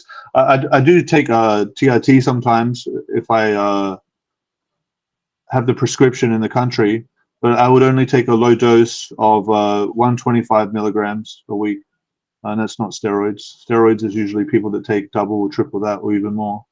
So no, not on any steroids or anything like that, and it would just be a low dose of testosterone. I tell my audience to never touch steroids just because it's super harmful for your body. You can die young. It shrinks your organs. There's a whole bunch of like guys like Clavicular that are just openly promoting. Like Clavicular made the argument in one of his interviews that he promotes the guys who do steroids, and he does steroids because it allows him to maximize his effectiveness in the gym. But like you're also doing tons of damage to your body and causing a whole bunch of other long-term especially problems. Long-term. If you're doing it for like years and years and years without stopping, it starts to build up slowly. It's not something that happens overnight, but if you do it consistently, it will lower your lifespan slowly over time. Yeah, a lot of the big bodybuilders die young. They die. It's because they're on steroids for like 20 years on extreme dosages, nonstop all year round, and then they randomly have a heart attack or aneurysm. The other thing that I had a gym trainer in San Diego. And he was like, never touch steroids because he went through all the harmful effects. And I never wanted to do them anyways, but that reinforced it. But then he said also that what women find the most aesthetically attractive is not those big steroid builds where it looks like someone put a bike pump onto their muscles. It's that natural athletic look, right? I did a whole video about this where I went into the science of it. The guys that are like super jacked from steroids, most girls don't like that, and it looks like the guy's trying too hard. They like when the guy is in athletic shape, you know, with a decent body fat, not when he's all pumped up out of his mind. Oh, this is an interesting one. What impact do the girl's hormone cycle have on the likelihood of you to close? Well, if the girl's on her period, it's slightly less chance she'll close because girls do have, you know, insecurities based on their period and having sex on their period. So the girl having a period can change things. I think there's some times in her cycle where the girl's more horny and it could be more likely. So I think there's either before she starts her period or just after. They have this like little period of time where they're extremely horny, and there might actually be a higher likelihood of close in that time as well. So I think when she's on her period, it's less likely, and just before and after, it's more likely based on her whole cycle. That's what I understand. What about you? Yeah, they get hornier on their period, but yeah, some of them don't want to fuck on their period. The best way, like, I've never heard anybody really talk about this or make any videos about this, but I had a video on my old YouTube about overcoming the period objection, because it's going to happen 5 days out of 30, which is 1 in 6 times. That's So a 1 in lot. 6 times you're on a date, 1 in 6 times you pull a girl from a club, 1 in 6 times you hang out with a rotation girl, they're going to have their period. So if they say, oh, you know, I don't want to meet, or I can't fuck you because I'm on my period, the biggest concern they have is that they don't want you to be grossed out. So the best way to respond is I just say, oh, well, it doesn't bother me. You know, I've done it before with Yeah, I say that too. And I say if the girl's like, I'm on my period, I'm like, oh, that's kind of cute. Don't worry about it. It's all good. That's natural. Yeah, and you can say, if they're still not on board, you can say we can put down a towel or go in the shower. I just say I don't find it gross. I think there's no problem with it. There's nothing about it that I find not sexy. I still find her exactly the same, still as beautiful as she normally is. I just make her feel good, and there's no judgment about the period whatsoever. Yeah, that'll solve it most of the time if you say that it doesn't bother you and it's fine. But you can also add in, like, we can put down a towel or go in the shower. There's people asking about the MLD, but we shouldn't talk about that. That's kind of unnecessary. I mean, I'm not even related to that. I want a lawsuit against that fucker for defamation, but we don't need to talk about it. Let's not talk about that on my channel. All right. Someone says they like that I'm friends with you and Denton at the same time. Yeah, that's cool. I'm friends with Denton as well. He's cool. Anyway, just getting through these comments. Is it okay to see the pool 10 to 15 minutes into the interaction? Yes, you can see the pool immediately if you want. If it's the right time and the girl is moving forward, if the girl's into it and things are progressing fast, if you baby step and then that works, if baby step it works, you can effectively take so many baby steps so quickly that you could get through a lot of the pulling. Like you can approach a girl in the day and just immediately start to pull her. He's on a date. It's the same thing. You could meet the girl at the coffee shop, and then you say, you could notice that she's down, and then you could say, hey, actually, why don't we just get a coffee at my place instead? If you just notice that she's keen, or you could just say, you could see it immediately. Like you could talk to her, and you could just start implanting in ideas of her to come over from the get-go. Like, yes, you can definitely do that. I don't feel like it's too I feel like early to it's pull. A little different in interactions, though. You can go faster in interactions. On a date, there's more like you're just building up like some baseline vibe and rapport in the beginning. Like yes, there's instances where they want to leave where you could pull them right away. But I tell my clients, like, you can see the pull immediately in interactions or quickly after opening. But on a date, typically you build up like a baseline vibe at least very early on. He's saying that the vibe's already high, specifically in the question.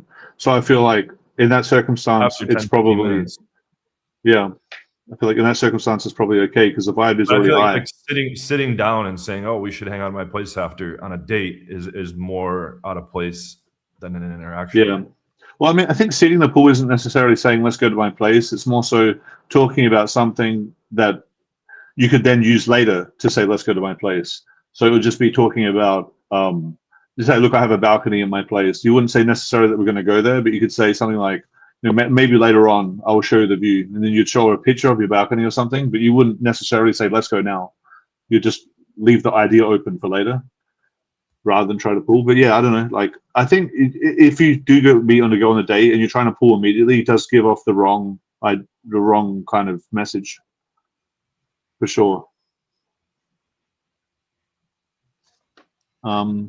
Usually the way I see it, if I'm getting a drink with the girl, I see the drink as a timer glass. So if the drink is full, I'm not really thinking about pulling. When the drink is half full, I'm like, okay, now I implant some ideas of maybe doing something. As the drink starts to get empty, I either think, okay, we're going to have another drink? No. Okay, I'm going to start to try to pull it. And when the drink is empty, then that's my cue to go and leave. But if we're going to get another drink, I guess it resets. So I kind of see like the drink as a timer glass of when I need to pull. Like it sounds kind of lame, but that's kind of the way I see the drink when I'm drinking with a girl, even having a coffee. You can walk around with the coffee, so it's not as big a deal with the coffee.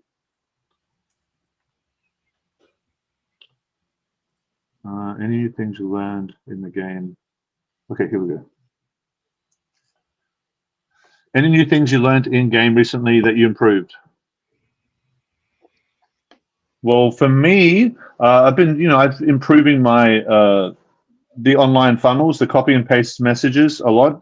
My cold approach itself hasn't improved that much because I've already basically learned everything I can with that. There might be some adjustments, but I feel like I mastered my cold approach a while ago. So it hasn't been big improvements with that, but the online dating stuff, there are improvements. Like I'm finding ways to, get better photos and send more optimized messages, getting like a higher percentage rate response, stuff like that. But it's just all very incremental, nothing huge. Yeah. One change I made. One change I made is when they ask, "What are you looking for?" I used to just say, "Oh, I'm looking for chemistry," and then to let the rest unfold naturally. But I've modified that recently, and because the girls that want relationships sometimes think that means you want casual. So, and it's meant to be a catch-all. So now I say, I'm looking for chemistry and connection, and then things can unfold naturally from there, and it can possibly be more serious if we have a really good chemistry. So I put that out explicitly. Have you used Hinge before, brother? People in the USA like it, apparently. I've used Hinge a few times, but yeah. I haven't really bothered with it. If you know about it, you can talk about it because I'm not an expert. Yeah, I mean, I've had some clients that they get all their leads from there. It can be very, very lucrative for some people. Basically, like on Hinge, you can leave like a generic heart like on any particular picture, or you can leave a comment on a picture. And so the strategy I give my clients for Hinge is to find a picture that's like emotionally relevant to them. Like, let's say it's a travel photo. You can say beautiful photo. Where was this taken? Or say it's like a pet photo. Oh, really cute dog. What's his name? You just find something that's like emotionally relevant to them, and you kind of like leverage the compliance of that thing. Because for them to ignore like a question about their dog is like almost like a disrespect to the dog on some level. So it compels them to reply because you're asking them about stuff that they are that's semantically relevant, emotionally relevant to them. So I don't encourage anybody to just leave generic heart likes because then you blend in with everybody else.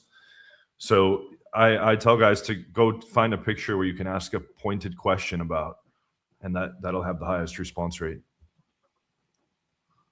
Someone's asking about your profile maximizer.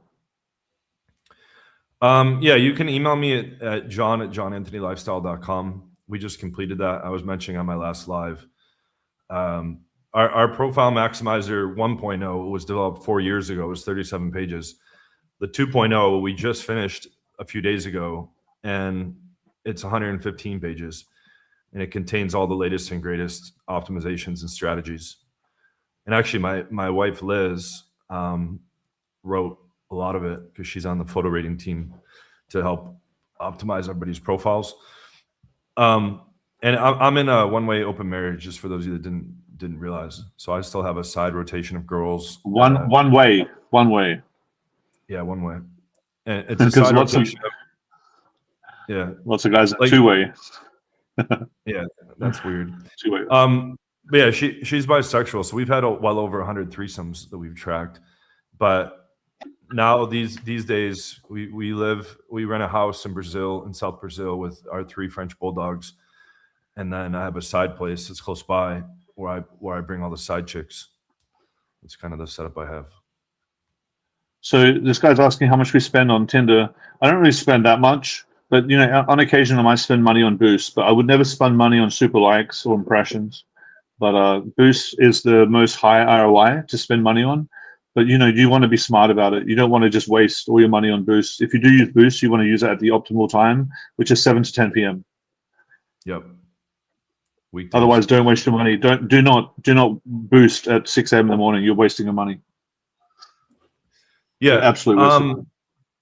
I recommend that everybody get Tinder Platinum, because Tinder Platinum gives you priority likes, so the girls will see your profile ahead of everybody else, and you also get all the features of all the lower tiers, so you can see who swiped right on you. You get unlimited swipes, and you also get what do they call it?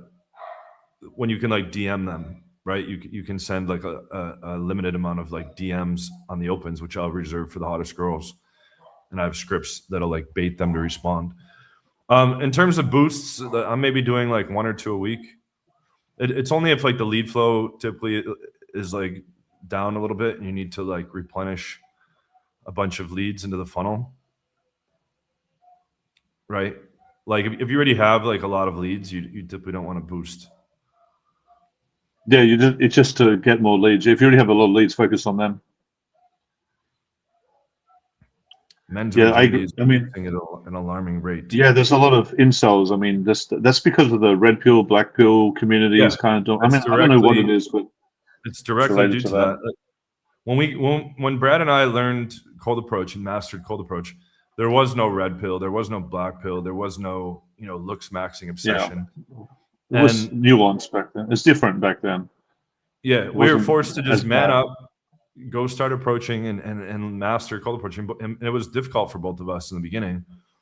And the modern generation is being fed a whole bunch of misinformation. So Andrew Tate was just feeding wholesale misogyny to guys and Fresh and Fit through the red pill, and then the black pill is telling you it's over for you if you don't look like a model, right?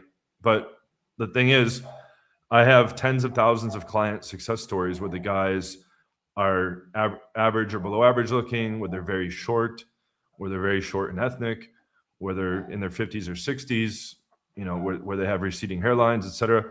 And the common denominator between all my success stories is that we taught them an optimized system, and we taught them how to believe in themselves. We don't do anything with their looks. We don't change their looks at all. And the guys go from no girls to way too many girls almost every time very quickly. And so that proves that this is a skill game. I ran into Clavicular on the streets of Miami. I have the video on my Rumble. And I said I have tons of clients that are below average that crush, that get into multi-hundred lay counts, that find their dream girlfriend. Same with short clients. There was a short client in that group on that boot camp when we ran into him that pulled the first 2 nights. He pulled and banged a hot blonde in a lifeguard booth on Miami Beach, and the second night he pulled a hot Puerto Rican girl with big fucking natural tits. And that guy was told, because he was like 5'3", he was told that it's over for him and that he can never get girls. And when he came to me, he's like, there's no way I can ever succeed in dating because I'm not tall enough. I said, no, that's bullshit. There's tons of girls that won't care. Follow what I say. And then he pulled the first 2 nights, and now he's crushing, right? And if he hadn't found my stuff, he would have just given up. So the problem is that these poisonous pill movements like the red pill and black pill are closing the door on men's dating lives for no reason. It's usually like teenage kids, like Clavicular, Wheat Waffles, Face IQ. These are all like 20-year-old kids that mistakenly are telling guys that you have to be a certain level of facial aesthetics or height in order to succeed in the dating game. And it's simply false. Women respond to behavior. They respond to how you carry yourself, to how confident you are, and to the survival and replication traits that you exhibit. So any guy watching this, unless you're like very obese, which is a problem, you have the potential to get very good very quick. You just need to have the right coach and the right system. So will this be saved on your channel? Good value. Well, I appreciate that you find a good value. I think it would be saved. Do these videos get saved automatically, John? Cool. But I'll also probably be re-uploading this to my Rumble. So anyone that wants to watch this, and please watch it on my Rumble, because if for some whatever reason I disappear from YouTube, which I hope doesn't happen, I'll be on Rumble. So my Rumble is just Bradicus Dating with no space. So if you type Bradicus Dating on Rumble, you'll find me. And yeah, and so in the link in the description on most of my videos at the bottom, usually, to my Rumble. So you could check that as well. But yeah, all YouTube lives become permanent videos afterwards with the replay. That's great. That's great. Someone's asking about notifications. I turn notifications off on my WhatsApp and on my Tinder, mainly for the reason of when I'm with a girl on a date and she's like, looks over at my phone, she doesn't see like, oh, this girl matched you on Tinder, or this girl liked you on Tinder, or this girl is like sending you nudes on WhatsApp, or this girl says she messaged you on WhatsApp. So I turn the text notifications off so the girl can't just see that come up, because there are so many times where I got cop blocked. I was like on my phone and I'm on a date and the girl's looking at my phone, and then like this notification comes up with this girl just says that she messaged you, oh, can I come over tonight, baby? I miss you. And the girl sees that and boom, blown out. Yep. So yeah, I don't turn them off. I just don't ever leave my phone visible to them. So like I'll even text other girls when I'm on dates or when rotation girls are over. I just make sure that my screen's facing away. So, so the way I've gotten done before as well. I just don't let them see the screen. Yeah. Well, my solution is to just not let there be notifications. But yeah, you just don't want the girl to see that shit. And yeah, it does get pretty annoying. If you're constantly getting messaging girls, your phone would be blowing up. So if you can't, I just don't like hearing my finger ding, ding, ding, ding, ding every 5 seconds. It gives me headaches. Always on silent. I just have that's the way to do it. I don't let them see the screen. What do you talk about after you bang the girl, and then when you want her to leave? So I mean, if I like the girl, we just talk. I just talk to like we just know each other, that we've been dating for a long time, and then we just real close. We just talk usual, like, you know, how a couple would talk. I don't know. And if I want to get her to leave, I'm probably going to say, hey, look, listen, I've got stuff to do. It's really awesome hanging out with you, but I have a business. What I'll first say is like, are you free? When are you free this week? And she'll say, oh, I'm free on these days. I'm like, cool, let's hang out again. But right now I have a business call, so I have to get on this business call. What's your address? I'm going to call you a Grab or an Uber. And then she puts in an address. I'm like, cool, I'll call you the Grab. You're free on Friday, right? Okay, I'm going to see you again on Friday because I really like the time with you. But I have a business call, I'm calling you a Grab, and I go to the Grab. Because when you kick the girl out, you don't want to say get the fuck out. That's retarded. And you don't want to say get out. You want to make her feel like you want to see her again, and by asking her what's her address and put her address in, it's a lot easier to get her to agree to leave than just say get out. So yeah, that's how I usually do it. Okay, I don't know. Okay, there we go. What about you, John? How do you deal with that?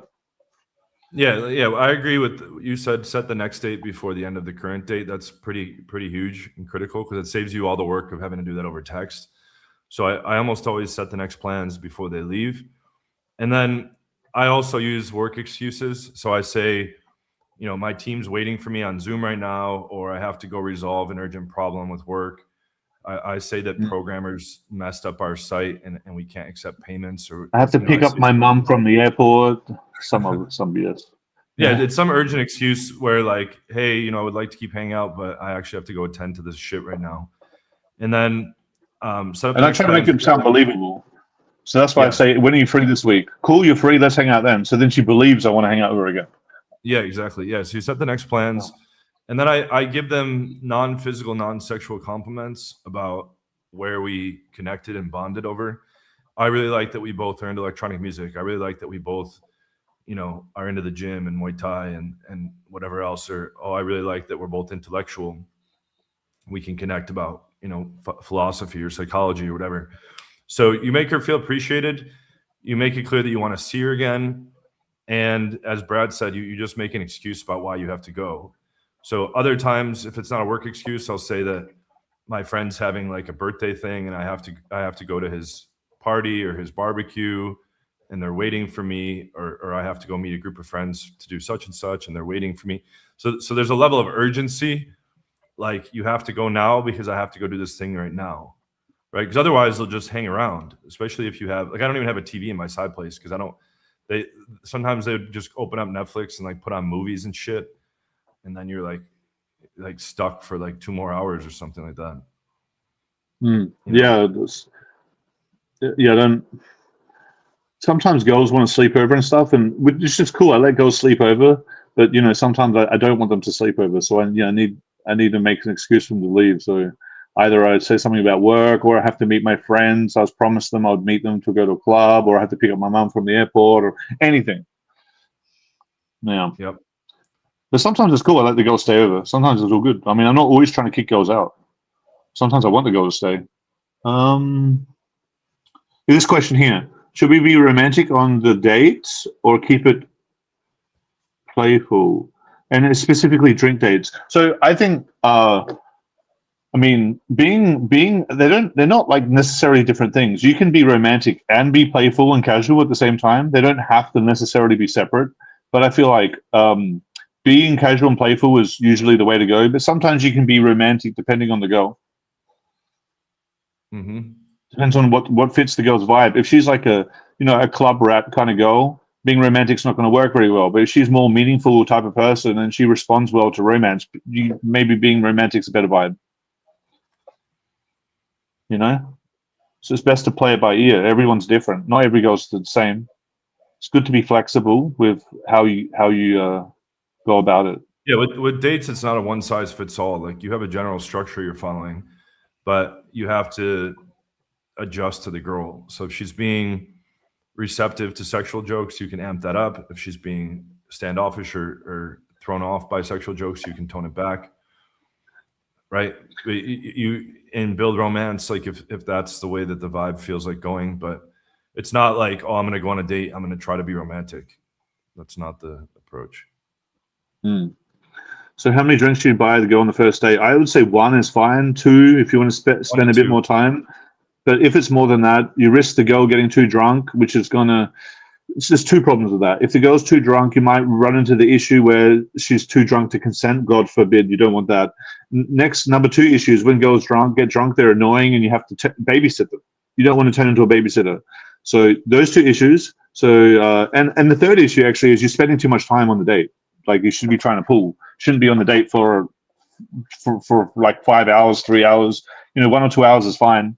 So have those drinks. Have 1 drink even. Try to bring her back. If you need a bit more time to connect with her, have the 2nd drink, and then pull her back home. But you should not be having more than 3 drinks. And if you're having 5, 6, 7 drinks, that's ridiculous. You're just getting the girl smashed, and that's not great.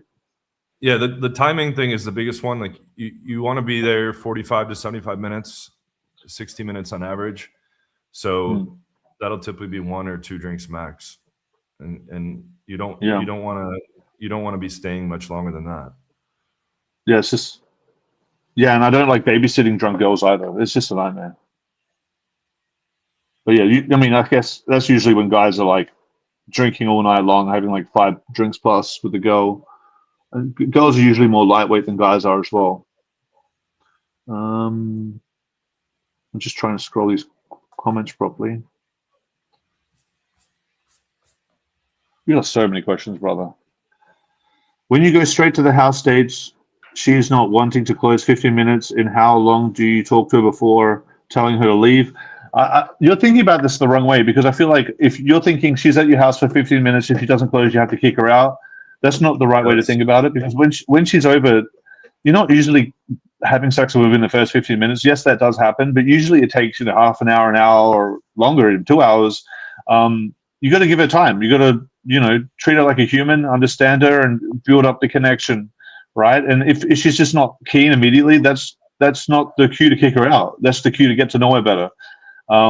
If she's like doing something wrong, though, you can kick her out. Like if she's like obviously crossing the line, doing something that is not cool. Like if she's going through your stuff, or being rude, like she's like going through your drawers, looking for your stuff, or demanding something. Yeah, you can kick her out. She's being weird, but yeah. I wouldn't just kick her out because she didn't bang immediately. Yeah. right? But I mean, after like 4 hours with the go over and she's still not closing, then you could just say, hey, look, it was great meeting you, but we've been together for 4 hours already. I'm getting kind of tired. I have stuff to do. We can meet up another time. That's how you would kick her I out. wouldn't let it go that long. Like if we're putting an upper limit Yeah. on it, like, you know, like if she's not hooking up within like 2 hours, Right. Yeah. then I would just set the next date, right? Because Right. it's Yeah. going to be, That's also at that point, it's going to typically be a hard rule thing. It's not these guys that try to do these multi-hour like last minute resistance cracking. It's really stupid because if the girl has a rule that she doesn't want to fuck, and you keep being pushy and aggressive, you're gonna like make it so she doesn't want to see you again because she's gonna be like, this guy doesn't get the hint, and I'm not gonna come back and be in this situation again where he's just badgering me to fuck. This is a good one. What did you do when you meet a girl online? Oh, yeah, you can keep getting to it if you didn't finish. Well, the reverse happens in Brazil a lot. Is they reverse catfish you where they show up hotter, or like a lot of them like show up with like yeah, I love that. I love when the girls reverse catfish me. It's like you're meant to meet a guy, and then a hot girl shows up. I'm kidding. That happens like almost every time where they show up hotter. Because like they're not all. Some of them show off their ass, but like sometimes you can't see their ass at all, and most of them have really good asses. And so then they show up in this like, tight outfit, and it's just like this fucking stacked booty, and you're like, holy shit. That's amazing, but that's definitely not what the guy's asking. Yeah, he wants to know what to do when a girl's fucking not pretty at all. When a goblin rocks up, you want to meet a princess, and then a whale shows up. What do you do? Well, first of all, if the girl only has face shots, you have to get a full body picture before you meet. That's like rule number one. If it's weird angle shots or it's only face shots or it seems like there's too much fat in their face or their arms, you got to see a full body picture. And the fat ones oftentimes will be offended and they won't want to send a full body picture because they don't want to be found out. Yes, that is true. Fat ones rarely will send you proof that they're fat. They will do everything at all costs to hide it because their life depends on it. No, I don't even know you yet. I'm not sending you a picture of me, and I'll just like reasonably say because they know as soon as they show you, the jig's up. They're not getting any more attention. As soon as they show you they're fat, it's gone. So they've learned to not show it because I know that's the end of the interaction for them. Yeah, so like, it sounds harsh. First of all, it's a red flag if you can't see their body, but you can just do your due diligence and make them give you another picture over text before meeting. And if you don't have that, like I would be very, very careful because you're probably in for catfishing. If you meet the girl, just say you've managed to meet the girl and you didn't screen properly and you have just met the girl and it's definitely not the girl you want to hang out with. Now you don't want to just see her rock up and be like, "You're fat, I don't want to talk to you." That's you could do that, but that's rude and you don't want to hurt anyone's feelings and that could come back and bite you in the ass. You might post about your social media or anything, So it's better to do it like in a good way. You could, if you want to be blunt, you can say, "Oh, hey, look, like, you seem cool and all, but I'm not really that interested. So I don't want to waste your time." Like you can just phrase it as you don't want to waste their time. But even some girls have big egos, so even that's going to hurt their ego. So if you really don't want to hurt their ego, you can just lie and say, "Oh, something came up. I need to like my cat's vomiting, or my dog just pooped on the floor. My dog has diarrhea. I need to go clean it up. So see you next time." Yeah, you can fake an emergency, right? Like fake a phone call and then say, "Oh, I have to attend this, blah blah blah." And then you can be blunt though, but some girls have egos and it just depends. Some girls can handle it, but you don't want to say it's because you're fat. You want to say it's because you don't feel the vibe. Oh, I don't really feel the vibe. I don't think this is going anywhere. Maybe we shouldn't waste each other's time. I got to go. That's very blunt, and a lot of that might upset some girls. But it's up to you if you want to do that or not. But you can always just have the fake emergency and just leave like that. That's the easier way to do it without hurting their feelings. Yeah, but it's not smart to say, "Hey, look, you're fat. I'm leaving." That's not the way to do it. Even though like girls would say that to some guys, we can't say that to them. Yeah, you're fat. That's why you shouldn't put yourself in that situation. You should screen before so you don't have to So you don't have to hurt the girl's feelings on the date, right? Yeah, You it want to still avoid happens that. every now and then. Even if you see a full body picture, they can send you an old one or one when they were Yeah, shaved. 100%. And I had to skip lots of these questions. It's just too many. But don't feel like you have to bang them just because they're for the reference experience or any of that stupid shit. Here's a question. I had texted 10,000 girls since COVID. That's a good amount, man. I told every one of them that she's one of my girls to stay congruent. Most of them want to take things further, but sometimes I feel bad. Wait, 10,000 girls want to take things further with you? I don't understand this. It doesn't make sense to me. Anyway, can you say anything to that comment? I don't know what to say to that one. Told them she's one of my girls. It just doesn't make sense. Whatever it sounds like they didn't type it correctly. I mean, it sounds like he's saying he's telling them that he has a rotation. I told him he said 10,000. I don't know. No, but regardless of that number, he's saying he's telling every one of them that they're one of his girls, meaning he has other girls. Yeah, it seems silly. He needs to That's not a rephrase good it. idea. Most girls are not going to be cool with that. What about guys that don't want one night stands? If you're a guy and you want to find girls that are not into one night stands, what do you think you should do? Because a lot of us guys want one night stands. What about guys that don't want that? I mean, you just have to run volume and go on a bunch of dates, and there'll be some girls that don't fuck on the first date. Like some of the best quality girls don't fuck on the first date. Some of the hottest ones, some of the hottest full package ones, because they have it unlimited up and they're not fucking everybody. Like Liz didn't fuck on the first date, my wife. This guy wants you to react to my Hungarian Infield. The Daygame one. That video goes for an hour. That's going to take a long time. What happens? Is it a pull or what is it? I just show this footage of me approaching this girl. The audio is not on the approach, but then I go on the date, and me and this girl just walk around the city, and I just make the date playful. She doesn't drink alcohol. She's a good girl. She's very smart. Apparently, she's the highest IQ girl in her school. We get a coffee. We talk. It's not like overly sexual or anything, and then just bring her back to the home. It cuts there, but in my house, I show some footage of me kissing the girl to show you that it ended up being pretty sexual. It wasn't platonic. I just showed that, and that's pretty much a summary of it.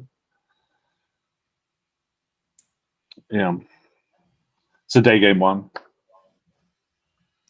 You know what's funny? You already know about this, but like I posted on YouTube when I had my channel a Daygame poll where I met a girl in New York City on the street in Union Square, brought her to a TGI Fridays, had one drink, and then pulled her back home. And then the footage cuts when we go into the apartment. And a bunch of people were attacking that clip, like John Zerka, who's not even in double-digit lay count yet by his own admission. He was saying that, so he's in single digit. Yeah, he's at 7 lay count. And it's not a joke. It's not a ploy. That's his actual lay count. He's been in videos with girls that are like, yeah, he's not lying. That's really what he's at, which is pathetic, right? We bang 7 girls a week. So yeah, sometimes more, including repeats. Yeah. But him and others were trying to say that the footage was cringe. But if you're taking the girl home unedited on Infield, start to finish from a Daygame poll, you can call that cringe all you want. But the litmus test is she came home to the apartment with me, and again, you can't show the fucking and all that. Yeah, it doesn't matter if you find it cringe or not. That guy got the results in that moment. The girl liked it. She agreed to go there. So it doesn't matter what you think about it. The girl liked it. It doesn't fucking matter what anyone thinks about it. It works. You could call a game-winning basketball shot cringe. You could call a knockout punch in a UFC fight cringe. Yeah, it doesn't make any difference in the result. We don't like the way you scored that three. You got the slam dunk, but we don't like the way you did it. People just like to talk shit in this fucking area. Yeah, I'm just finding the next good comment. I'm just trying to skip some because otherwise we'll be here forever. I see a bunch of people in the chat that are on my streams. Yeah, we have crossover, obviously. Do you have tongue kissing in public on the first date? Yes, bro. Just go click on any of my picking up infield compilations, and you'll find many of that. Just an ungodly amount of it. A lot. I don't typically kiss. I don't typically kiss them on the public date. I usually wait till the walk home or once we're back home. But if we do get into a makeout on the first date, yeah, it can involve tongue kissing, no problem. It's I more prefer to get into a makeout before I pull from cold approach from night game. You don't need to kiss the girl on the date. That is not necessary. But you know, I like kissing, so I do it. But it's not. It's not like sometimes can put more resistance to coming home. That's why I don't do it. Yeah, you're right. It can give you more because the girl already knows when you're kissing the girl, she's like, okay, I know this is going to go somewhere now. And when you're trying to pull her back home, she's like more aware of what could happen. Whereas if you weren't doing that, she would be less thinking about it. So you can bring it to her attention more. Yep, for sure. Yeah, she'll say, "Oh, I know where this is going to lead." Right. Yeah, it can. But sometimes the girl wants it to happen. She's totally on board. So, yeah. I'll just start clicking on stuff. That's another one of those where it depends on the girl. You know, in Australia, we don't have colleges. We have universities, but we don't have any dorms. So we have like a university campus where girls go to class, but there's no dorms. So it's different. But you can go and approach on the university campus in Australia, and there'll just be younger girls there. Usually the vibe in a university campus is younger girls that are, you know, they're not like,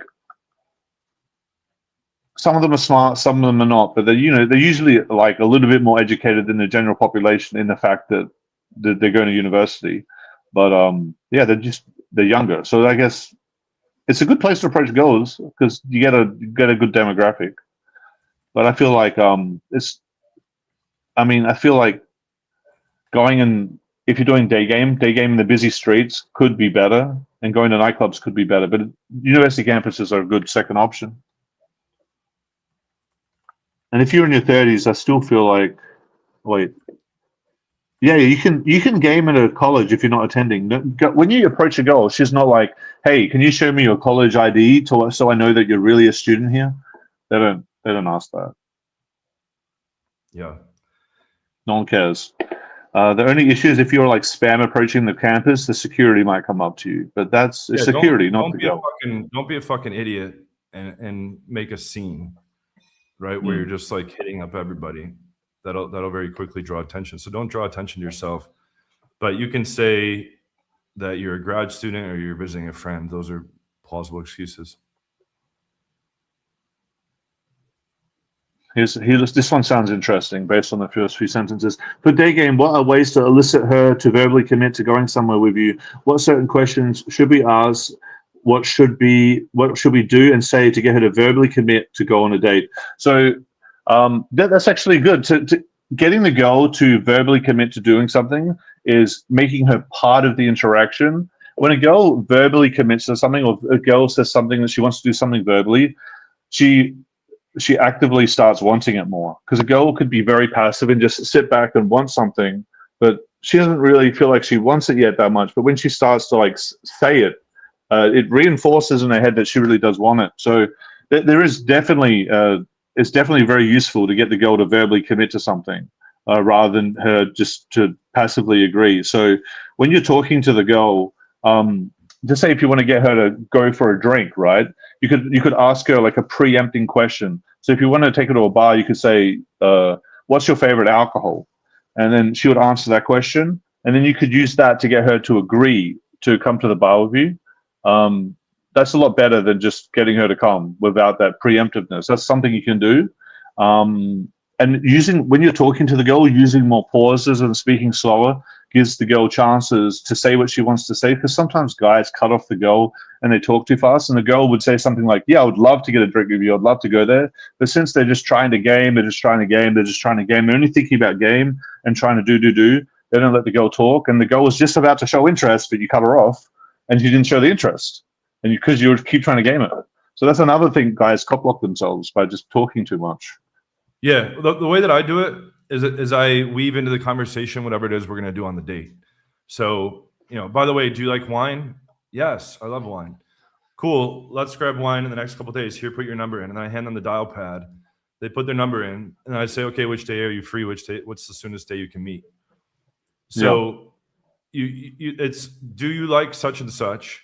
You get that yes teed up, which is a persuasive technique. And then, cool, let's do such and such. Here, put your number in my phone. Not, can I have your number? Not, we should hang out sometime. It's, can I go on a date with you? Can I buy you a drink? Can I get your number? Can I take you home? Can I insert? you say, let's do such and such, or we should do such and such. And then you say, here, put your number in. They put their number in. And then you plan the thing that you were just talking about. So that's how you draw her into it. Those are the steps. Yeah, the more the girl verbally commits, the stronger it does make it. That ultimately does kind of reduce flakiness, because a lot of guys ask me, how do I make things less flaky? Get some verbal commitment from the girl. That'll make things less flaky. And if the girl's able to leave the interaction with some idea of what you are and who you are and what you're going to do, just some idea about the plans, and she's verbally committed to it at some point, that makes it less flaky. Whereas if you just got a girl's number and she didn't verbally commit, she doesn't know anything about you, she doesn't even know what you're going to do, very flaky. Well, then you have all the groundwork to do over text, right? Yeah. You have to say, hey, it's John from wherever. Hope she responds. Hope she responds to your back and forth. Hope she responds to your meetup request. Hope she responds to logistical considerations and objections. And you have all this work to do over text now for no reason. So it's far better to say, do you like coffee? Yes. Cool, let's grab coffee in the next couple of days. Here, put your number in. Are you free tomorrow? Yes. Okay, what time? 5 o'clock, 3 o'clock, whatever. Okay, I'll see you tomorrow at 3 for coffee. And then it's all done. You don't have to go do all that bullshit over text and hope they respond. Here's a interesting question. He's already answered a bunch of the stuff himself. So what's the most important things for a guy to focus on? And then he's answered himself by saying volume, following up, sexualizing, having a great mindset. But what else on top of that? So you did name some of the important things. So that's good that you know that already. But on top of that, there's obviously lots of things. So when it comes to, you mentioned sexualizing, right? Yes, you did. When it comes to sexualizing, if your sexualizing includes the physicality and the verbal part, that's very good. If your volume is including a lot of online and then also some day game and night games, you get the cold approach in, that's very good. What other stuff other than that? There's a lot of things. I mean, there's so many. I would say moving things forward, and then knowing how to deal with objections. Those are absolutely, yeah. That is not mentioned here. So moving things forward and leading and moving things forward, very important. So you just got to get good at pulling and knowing when to make the move and taking it to the next stage. Like guys spin their wheels at various levels, where they approach a girl in public and then they just have a conversation that leads to nowhere and the girl leaves, or they go on a date, conversation that leads to nowhere, the girl leaves and they don't get the hookup, or over text they become a text buddy. You always have to be moving it forward towards getting the number, then getting the date, then getting her back home, then getting the hookup, and then trying to keep her around if you want to keep her around. So moving it forward and then knowing how to deal with objections that come up as you're moving it forward. Those are super key. I would say also the vibe, keeping the vibe authentic, and also knowing how to keep the conversation going, not running out of stuff to say. That's a big one as well. Keeping the vibe light, playful, fun. Not letting the conversation grow boring or run out of things to say. Yeah, don't take forever to pull. Don't pull when the interaction's dying. Pull when the interaction's on the way up. Yeah. I'm just looking for some good questions.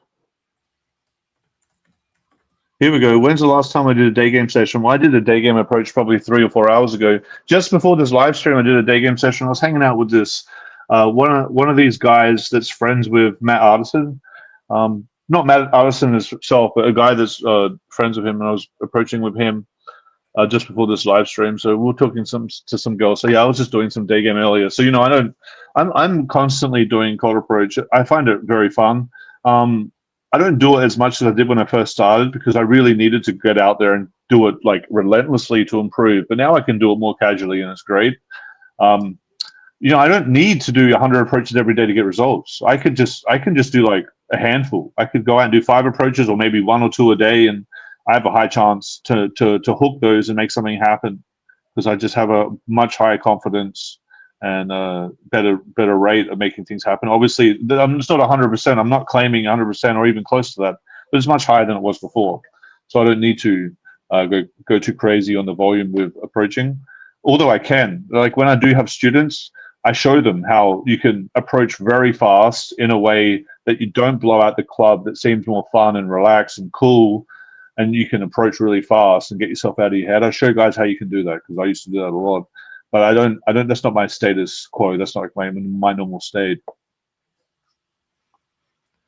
Yeah, I mean, I'm not cold approaching a lot these days like I used to. Like at the height, I was doing like 6-7 nights a week, going out, right? Like my major cold approach period was like maybe like 2007 to like 2017, 2018, right? And then it's just not conducive to my life goals these days, right? Like if you can get enough hot girls from online and you already have a big rotation of hot girls, right? You don't have to go patrol the clubs and stuff like that. And I'll still approach hot girls that I see during the daytime. And when I run boot camps, I pull from clubs. Typically, like the last Miami program, I pulled a girl from Club Space. It was one of the hottest girls. Me and Liz had a threesome with this blonde singer chick. We had a threesome with this Brazilian chick we met. So like when I do go out, I can pull. I just don't go out as much as I used to these days. But I had this girlfriend in last year. She was my girlfriend for over a year, and I kind of like I must have had over 20 threesomes with that girl. It was crazy. I actually talked about it in my video. I did a video about threesomes on my channel, and I talked about it. But I had a few different tactics, but the main one was I would have my girl waiting in the room, my girlfriend, and then I'll go out on the date, and I'll go out and screen. I'll treat it like a normal date. I'll get the girl interested in me. Maybe I'll kiss her on the date. I'll get her sexual enough so if she came over, she'd be wanting to do something. Maybe I'll get her more interested than usual because when she came back, there'd be a girl waiting for us. So I want her to be on more than she would usually be. Sorry, I think my camera just turned off. I'll treat the date like usual, but make it even more sexual. What the hell happened here? There we go. Yeah. And then after I'm on the date, I would pull, but instead of pulling to a normal place, I'd pull when there's a girl waiting there. So sometimes when I'd pull to go over, they'd be shocked that there's a girl there because I hadn't actually really explained that to them. I was just kind of like YOLOing it. But sometimes it was all good. They'd come over, the girls would just talk and they'd be all comfortable. And then they would just it'd be all good because after the girls talking and are comfortable with each other, they're not embarrassed or worried about it anymore. But then sometimes the girls are like some girls are like straight but open. Some girls are just full on straight and absolutely in no way would they ever change that. And those girls aren't ideal. There's some girls that are straight that are still kind of open, and those girls it works very well with, which is actually a lot more than you'd think.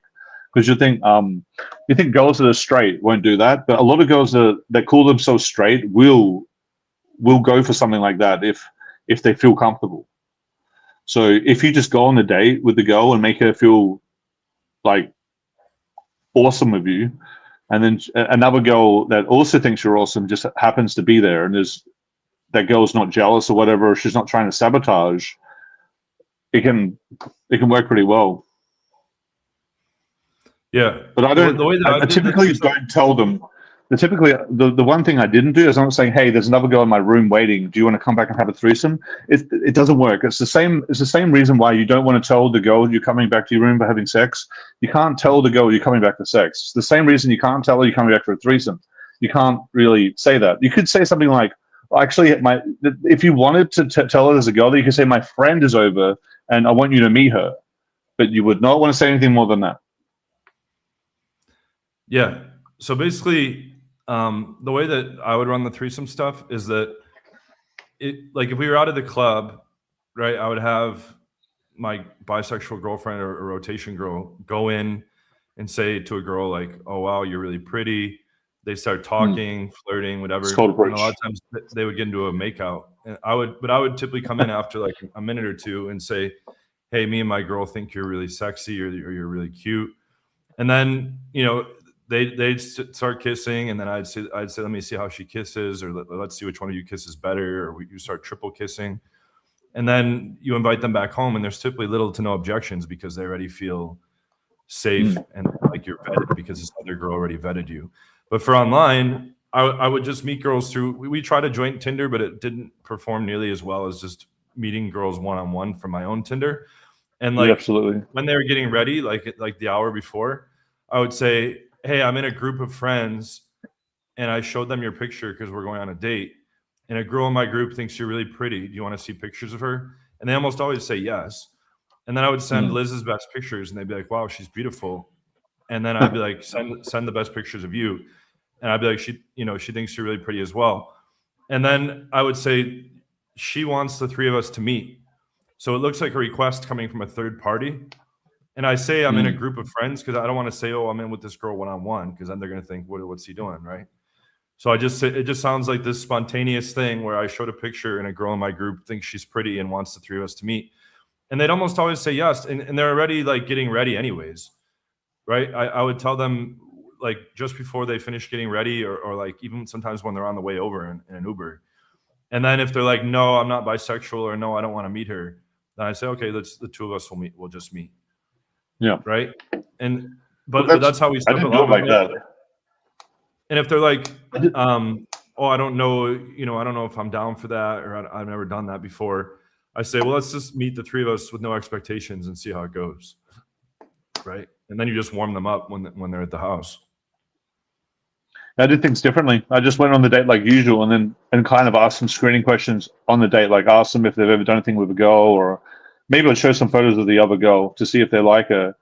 But I didn't really tell them what they're getting in for until they get there. And I'll just try to get the girls comfortable with each other while in the moment that she comes over. That's the way I did it. And it actually worked. It worked a lot. It worked too well. It was weird. The biggest moment though was when they walk in the room and then they see there's another girl there. That was always the most shocking moment. But it quickly passes, and then they quickly get comfortable with each other. But that's the biggest, like, whoa, what the fuck's going on? And then like 10 or 20 seconds later, they're already talking, and that moment fades.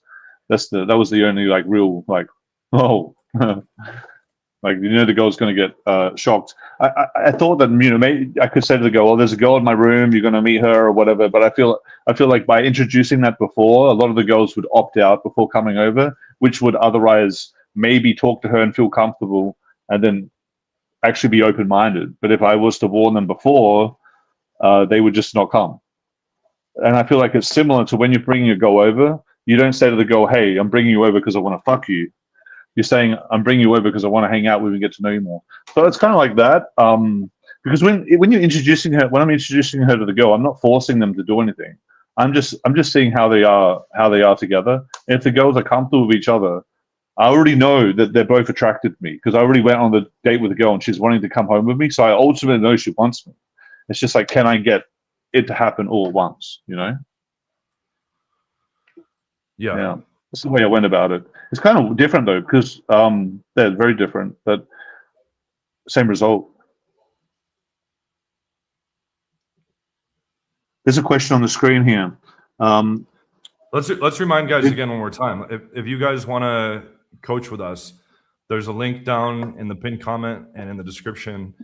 You can get on a free 30-minute dating strategy call. A coach from our team will go over, diagnose all your weak points, go over your goals that you have, and give you a roadmap for free about how to get there.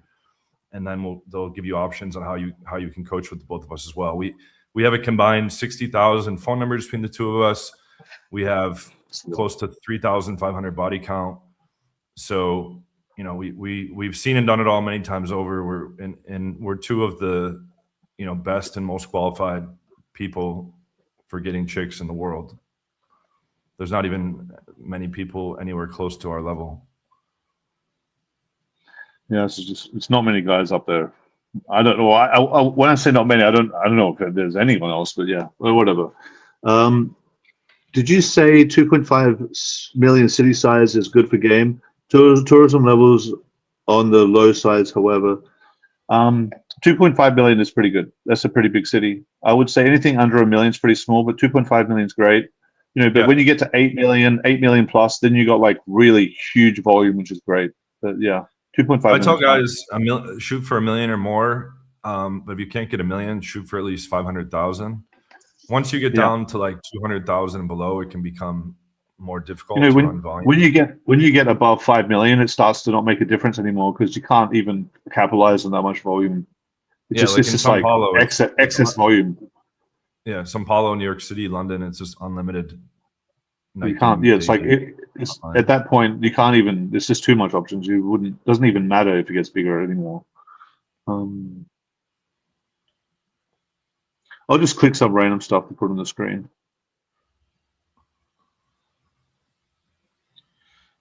In night game, the girls are tourism.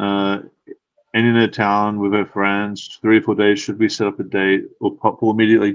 If the girls a tourist or whatever, you should. The logistics aren't in your favor for going on setting up many dates, so you always should put in favor of the pulling the girl on in that moment. I think in general you should try to pull that girl in the moment, but specifically even more important for girls that are leaving the city soon, because it's unlikely you're going to be able to meet her again if she's leaving soon. So you really got to try to pull her in that moment. And if you can't, you got to meet her ASAP. So yeah, there's an urgency with the pull. Yeah, I mean you always want to go for the immediate close. So you have to try to pull them, right, if they're a tourist. And then if that's not possible, then meeting them for a date is really just a backup option. And you got to push hard to try to see her before she leaves town. It's just that, you know, if the girl lives there, you might feel safer about getting the number or whatever because you know you can see her again, which is true. But you should still go for the pool. But yeah, like if the girl's leaving the city soon, I mean, you definitely should be going for the pool because, you know, otherwise you're just not going to have a chance to make something happen. So, you know, you got to do it. You got to try. You got to really try to pull, and you got to get good. You got to go out and get good at it.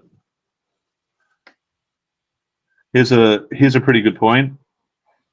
This guy's got a valid point. What do you think about that? The new generation doesn't have basic social skills.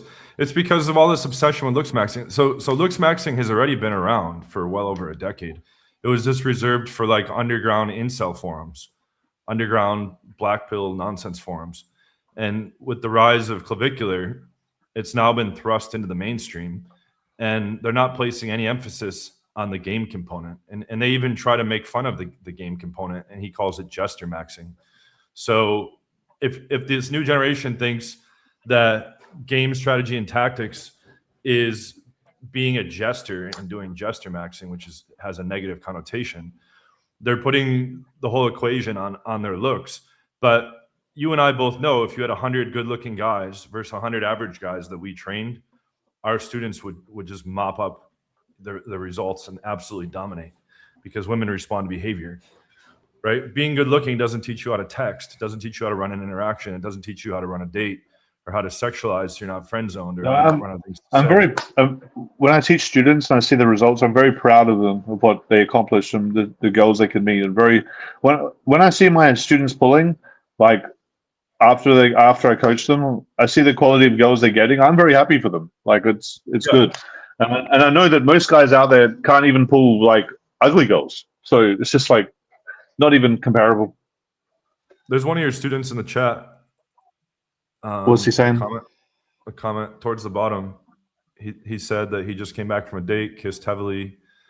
She grabbed his dick. He tried to pull, but she didn't want to go home. Was my student? Yeah. I don't know. I can't find the comment. Riyad Bukra. Oh, Riyad. Yes, Riyad. He's great. He's French. He's awesome. Cool guy. It's towards the bottom. It's like 1, 2, 3, 4, 5. It's 7 up from the bottom. I'll find it. Riyad. I came back from a date. We kissed. She grabbed my dick and then tried to pull her. She didn't want to come. Well, probably you went too hard on the sexuality, and she knew if you were going to pull her, she was going to fuck, and it was just too obvious, right? So maybe if you like tone down the sexuality a little bit on the date, it would have been a bit more of a mystery, and she'd be more excited to come over without the expectation of having sex. But since it was so like, she's grabbing your dick and you're making it heavily, at that point, it's like, what else are you going back home to do other than fuck?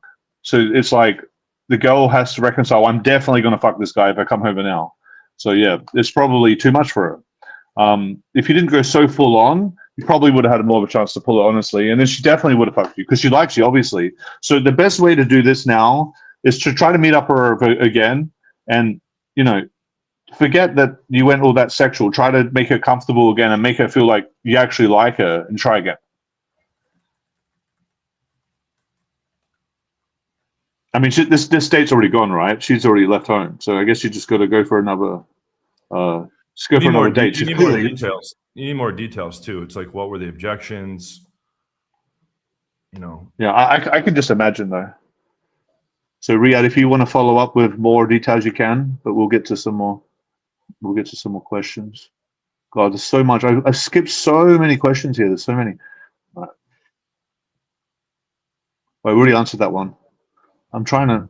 It's very hard to. My keyboard's not working. I'm trying to click on stuff, but it's not working.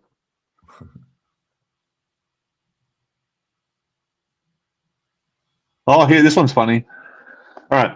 Great question. A minute ago yesterday, I wasn't sure if she's trans or not. How do you ask? If you're not sure if a girl's a trans, you can say, hey, this is the question you usually ask in Asia. You say, if you're in Thailand, you say, are you a lady?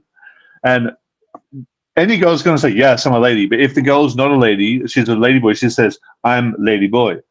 That's how you ask them there. If it's a different question in Brazil or whatever, that's not the right answer to the question. The right way to ask.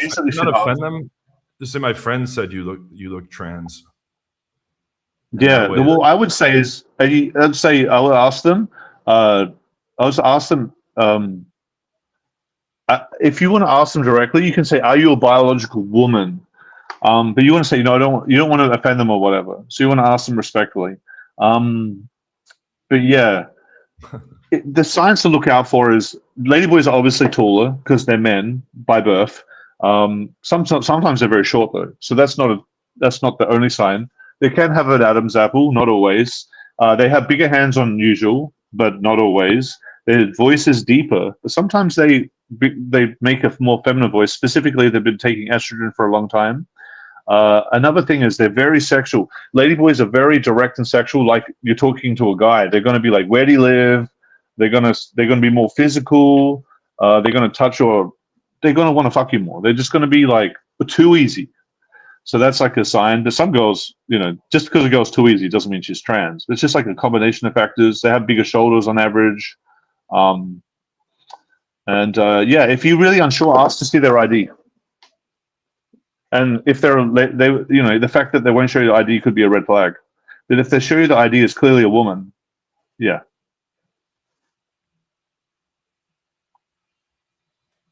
But I think it's pretty obvious for the most part. And most ladyboys or people, like most trans people, are honest about it. It's just it's an uncommon case that they hide it from you. Like sometimes it does happen that someone is trans and they withhold that information from you and they pretend to be a girl still. That's obviously not ideal. I'm trying to not get to the bullshit questions where people are talking about drama stuff. I'm just skipping all that. Can you? Oh, I mean, look at this. what if you don't like online dating? Can you still get 1 to 2 lays a week doing Daygame 9 again? Absolutely, bro. If I was to just cut out all online dating, I You don't have to do absolutely online. would get 1 to 2 lays a week, if not more. We Absolutely. were doing that with like we weren't using online in the beginning. We both thought it was cheating when it came out. Yeah. So we were getting No, we were getting that. Of course, the important part is hitting 10 to 20 new phone numbers a week. But you can easily do that in just one night game session. yeah. You can go out in one night game session, and then not only have you pulled that night, you've set up dates from the numbers before the pull, so you can get a lot done if you're good about it. Bradicus, do you have a rotation? Right now, I have a 3-girl rotation. I've only been in the city for a month. In other cities I've been to, I have bigger rotations, like 6 or 7. Yeah, I don't really get to 13 though, like John. That's a bit extreme. I never get to that much because I end up just losing girls because I don't have time to see them, and girls get upset that you don't see them. So I don't maintain that high. You know, maybe the 6 or 7 is pretty doable. When I get close to 10, it starts to drop off again because I can't spend time with them. That's me though. So I'm usually in the high single digits on the rotation, and then after that, I don't really get to the 10 very often. I can, but it comes back down again eventually. And you know, I travel a lot. John's more stable in one place. I travel around a lot, so I go from having a rotation to having 0 goals constantly from moving around. Yeah, that's one of the big disadvantages of moving so often. Shit, I've lost audio. You have to keep leaving rotations behind. I've lost audio. Give me a second. I'll fix it. I typically run 15 to 17 girl rotations, usually a minimum of 12. That might seem high, but if you're seeing each one once a week, that allows you to see a couple girls a day that are different. So if you stack it up with really hot girls, you can see a couple girls a day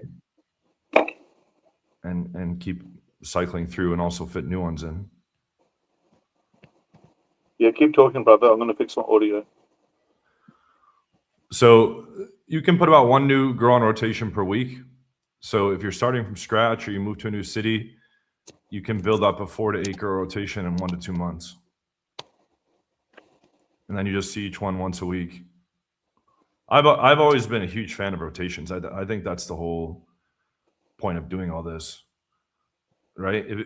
You put in all this work to bang the chick. Why not bang her for months or years if she was hot and cool and good in bed? So I'm a big fan of big rotations. When I was living in Warsaw, Poland, I had multiple Polish, multiple Ukrainian, Latvian, Lithuanian, Croatian, Belarusian, Czech. The cool part about a rotation is you get a variety of body types and a variety of personality types, and also a variety of sexual experiences, because different girls fuck and suck dick differently. I'm back. So someone asked me how often do I watch Black Pill content? Never. I don't watch it personally. Never for me as well, unless I'm making fun of it. Yeah, I don't even know what it is. Like I just know the looks maxing stuff because everyone won't shut up about that. But yeah, I don't know. It's just I know essentially saying the game is all looks, which is bullshit. It's objectively false. Yeah, well, I have no reason to listen to that. It's a defeatist movement because it turns guys into victims and it makes them. The big mantra is it's over for you. So like if a guy doesn't have a chiseled jawline or perfect facial symmetry, or he's below a certain height, they tell them that it's over for them, which is total bullshit, because I get tons of below average looking guys and short guys, and we turn them into beasts very quickly by plugging them into an optimized system. Yeah, I mean, a lot of guys have done my day game course, and they love it. A lot of guys have gotten results from doing that, and when guys have gone coaching with me, it's because they learn the game, right? Yeah. You're not changing their looks or their height. Yeah. No, no, no, no. It's not. I don't. None of the coaching I do is like focused around looks or making them look better or even fashion. Uh, there's just one basic thing I say is just make sure that you smell. You don't smell Hygiene like and shit, grooming. Yeah. and like make sure that like you don't have like a monobrow or some weird hair coming out of your nose, or make sure your teeth don't have food in them, and make sure your breath doesn't smell bad. Make sure your Deodorant. lips aren't cracked, because if your lips are cracked, she go won't want to kiss you. Make sure your shirt's not stained. Basic shit. Shower at least like shower shower at least a day, if not once every two Clavicular days. Don't just Clavicular not doesn't even forget to shower shower. every day. Clavicular got called out by a Yeah, girl in a club. She told him he smelled like shit, and he thinks yeah. showering is Esther. What he said. He's dirty gesturing. What's it called? No, Clown he gesturing? thinks I don't know. he thinks it's like try hard or some shit to shower. So he literally will go 3 or 4 days without showering, and then the girls are telling him that he smells like shit in the club on camera. Yeah, I don't know, bro. It's just There's these a guys are clip I clowns. posted this on my Twitter. If you guys want to follow me at Twitter at John Anthony Life, but basically there's a clip where he's in the club. The girl says, "You smell like shit," and he goes, "Oh, do you have any deodorant?" And she goes, "Yeah, 1 sec." And she goes like this. Yeah, yeah. What a legend. Hilarious. Day game versus night game for consistent dates and layers. Well, they're both very good. They're both very good. Some cities are stronger than others. Vegas, very night games oriented. Russia, I very prefer day night game game. oriented. I Yeah. prefer night game because, like, okay, if you look at like 4 hours of day game versus 4 hours of night game, you can get 10 to 20 phone numbers in the night game scenario because you're always in interactions. With day game, there's going to be a whole bunch of downtime where you're walking around. So the return on your time is much lower in day game. And that's one of the major reasons why I've always preferred night game. To counter your argument, you can intervene. You can include day game throughout whatever you're already doing. So if you're on a way to a date, you can approach and do day game on the way, and it didn't take you any extra effort. If you're going shopping, you can approach while you're shopping. You can get a girl's number, like you're buying clothes and it's just a girl next to you. You can just close her while if you're in line to get a coffee, you can get the girl's number, and it took no extra time, right? So to counter your argument, a day game can actually be more effective if you're doing it while you're doing everything else. You don't go out and do necessarily day game sessions. You just make it part of your life, and then it stops being day game as much as it really becomes just meeting people in general and just socializing, instead of like going out to pick up girls specifically. So if you can do that, it becomes somewhat time effective, but you need to be going out and doing stuff already for that to be effective. Otherwise, yeah, if you don't have any reason to go outside other than day game, yeah, it does have. It's not as a big ROI, but if you manage to do it amongst other things, you get more bang for your buck in terms of time. So Yeah, that's how I that's kind true. of talk about it. But in order to put up like a volume of number closing, it's harder to do it from day game. Right. Well, day game is more like, every now and then you meet a really hot girl from day game and you're like very glad with the vibe and the energy and the quality of the woman. And it's more like a great story you could tell people, or it's just an awesome thing. Like a lot of times when I feel like when a woman gets approached in the day and she goes home and sleeps with them, I feel like for her that's more of an unusual thing than getting pulled at a nightclub. So it's more so like the experience is kind of like pretty memorable, at least in the girls' eyes. So it's like I feel like it can lead to more epiphanies and like breakthroughs for guys based on the novelty and the unusualness of it. Yeah. Yeah, because guys aren't, I feel like most people are pulling in clubs more than now in the day, because, chodes would never approach in the day, but they might go to a club and get drunk and then accidentally talk to a girl, and something could possibly happen, even if it's unlikely. But in the day, it's basically impossible for most guys because they wouldn't do anything, Yeah. So I feel like that's a big difference. But yeah, I think they're both very important. I think night game is, if you're going to go and dedicate your time to do something a 4-hour block, night game would be more results for that 4 hours of time than the day game. But if you're like a busy guy and you have to go around places and go and do stuff, day game could fit in between those while you're doing everything pretty well as well. So it just depends. You do both optimally. and do online as well. Yeah, you want to be able to. They call it drawing water from all sources. You want to be proficient at day game, night game, and online. Every student or every person doing this stuff has their preferences.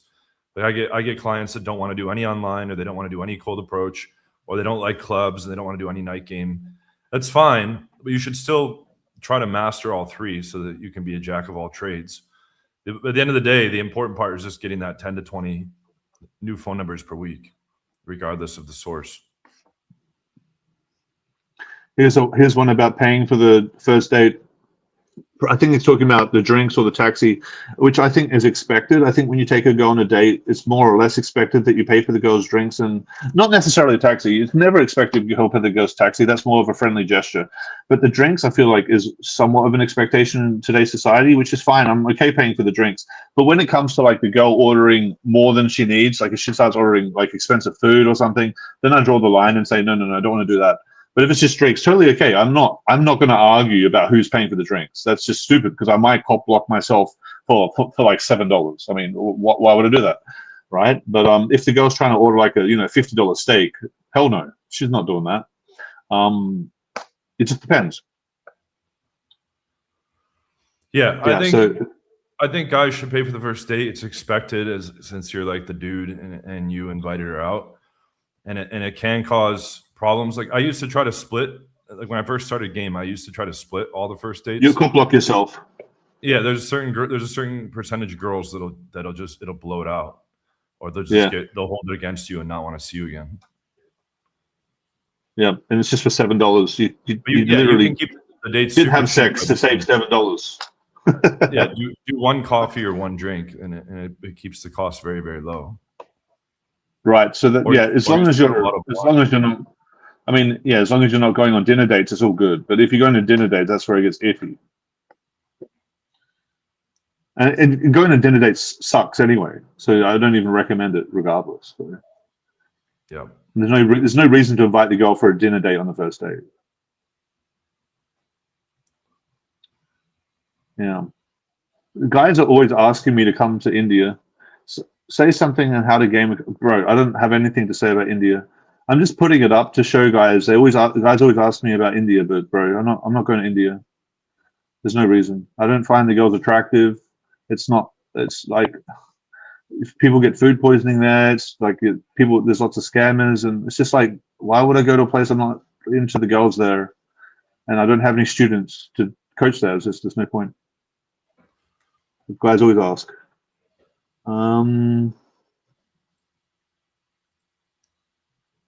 Look at this. Look at this. The two preeminent masters of the universe of dating.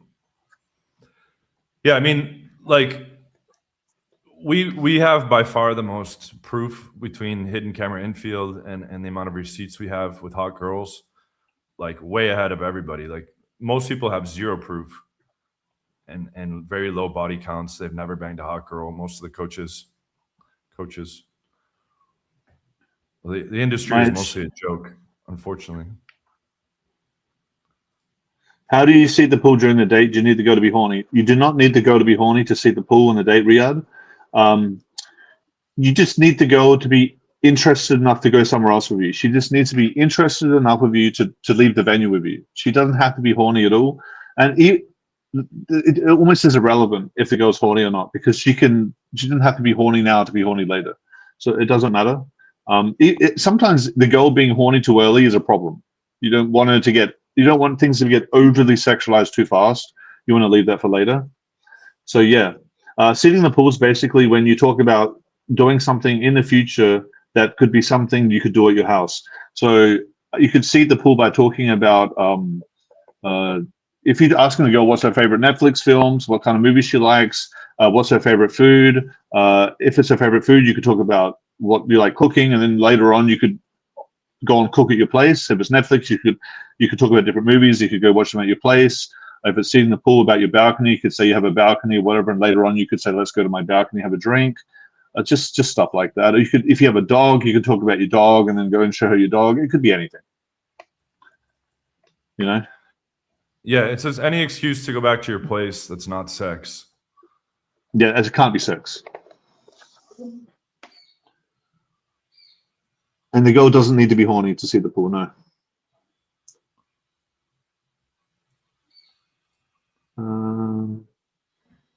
Yeah, we got through a lot of these questions. There's definitely a lot we missed, though. Who is this one?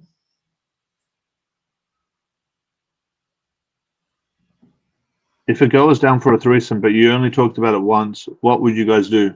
Well, if she's down for a threesome, you only talked about it once, you can bring it up because she's already down for it. You can just revisit the topic. Yeah, that's good. But she's already down for it. I remember there one of the like old school PUAs. I don't know if you recognize this name. There was a dude named Thundercat. I don't know. Was Joseph Matthews, but he said like the big thing with threesomes is that guys are either like ramming it down the girl's throat and being too pushy about it, or they're never bringing it up. And you need to like find that middle ground where you explore it with her and you direct it to happen, but you're not being too pushy about it. But you can't like never talk about it, and you can't be too pushy about it because it'll turn the girl off. So you just say to any bisexual rotation girl, or usually it's usually your main girl or your main girlfriend if she's bi, and you just say, hey, we should go out and try to meet girls together, or we should invite a girl over from online together. And then here's kind of a really key thing. Like I've had, I don't know how many threesomes, but with Liz, we had over 100, but with other exes and other rotation girls, I've had a lot more. And one of the biggest mistakes that even I made, but a lot of times, but I see a lot of guys make, is you focus on the new girl too much. And the girl that you're already with gets jealous, and it ruins Absolutely. The whole thing. It ruins the whole thing because she feels either left out or like she's not as high of a priority. So and it's hard, right? Because it's like this shiny object syndrome. Like this is the new thing, and you already had this other one a million times. But you have to place the girl that you already were with before as a priority. And also the way you frame it with that girl that you're already with is that this is just kind of like fun on the side, and you're not going to catch feelings for this girl, because that's their other big worry. Absolutely. She has to be your main goal. She has to feel like you're not going to leave her for anyone else. Yeah. Girls, like they found in a study, like say you had a boyfriend, girlfriend, the girl's worried about the guy falling in love with another girl, because evolutionarily then he would provide for that other girl, provide resources and protection. Whereas it's reverse for men. We're worried about them fucking another guy. And again, evolutionarily, we don't want to raise some other guy's kid, right? So we care more about the girl cheating with sex, whereas they care more about you falling in love with the girl. So you have to make it clear to the girl that these side girls are just for fun, and you kind of keep them at like arm's length, meaning that you're not going to allow yourself to catch feelings for them.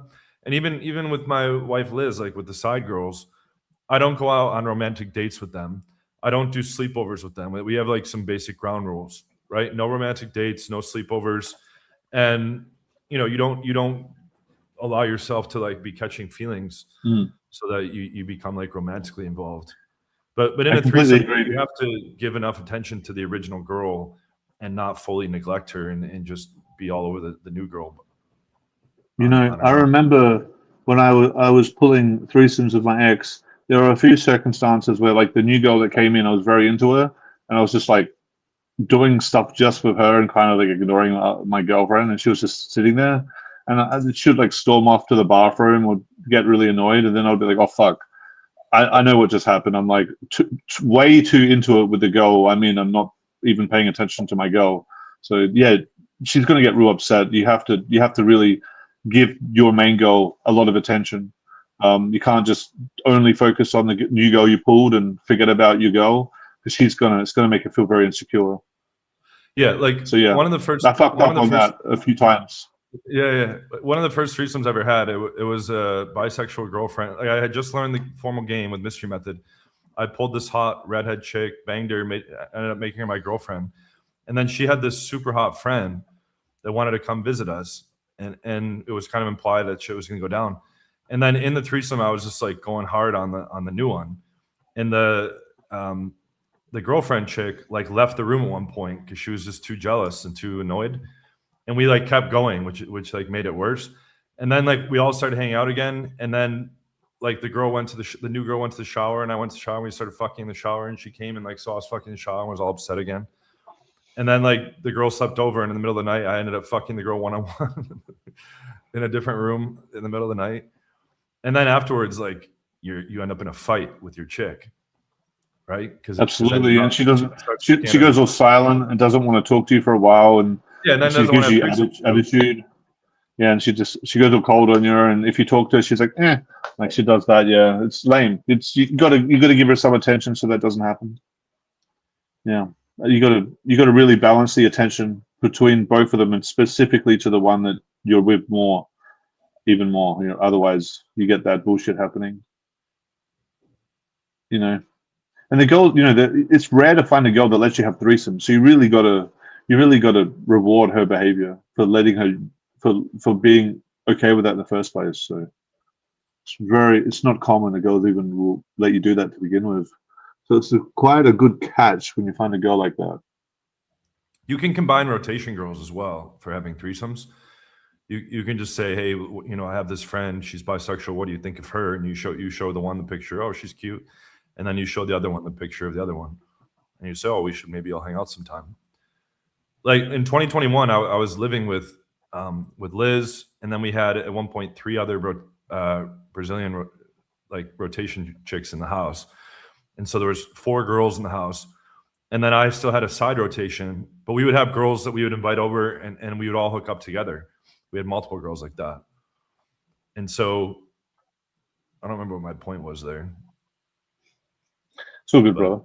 That was awesome. We talked about threesomes a lot, so. Most guys, this is not the sticking point for most guys. Most guys' sticking point is more basic stuff. So talking about threesomes is good, but it doesn't really help guys much because guys are not even close to being able to implement that kind of stuff. So it's great to talk about, but no one's really going to use it. So it doesn't even matter really. Yeah. You know?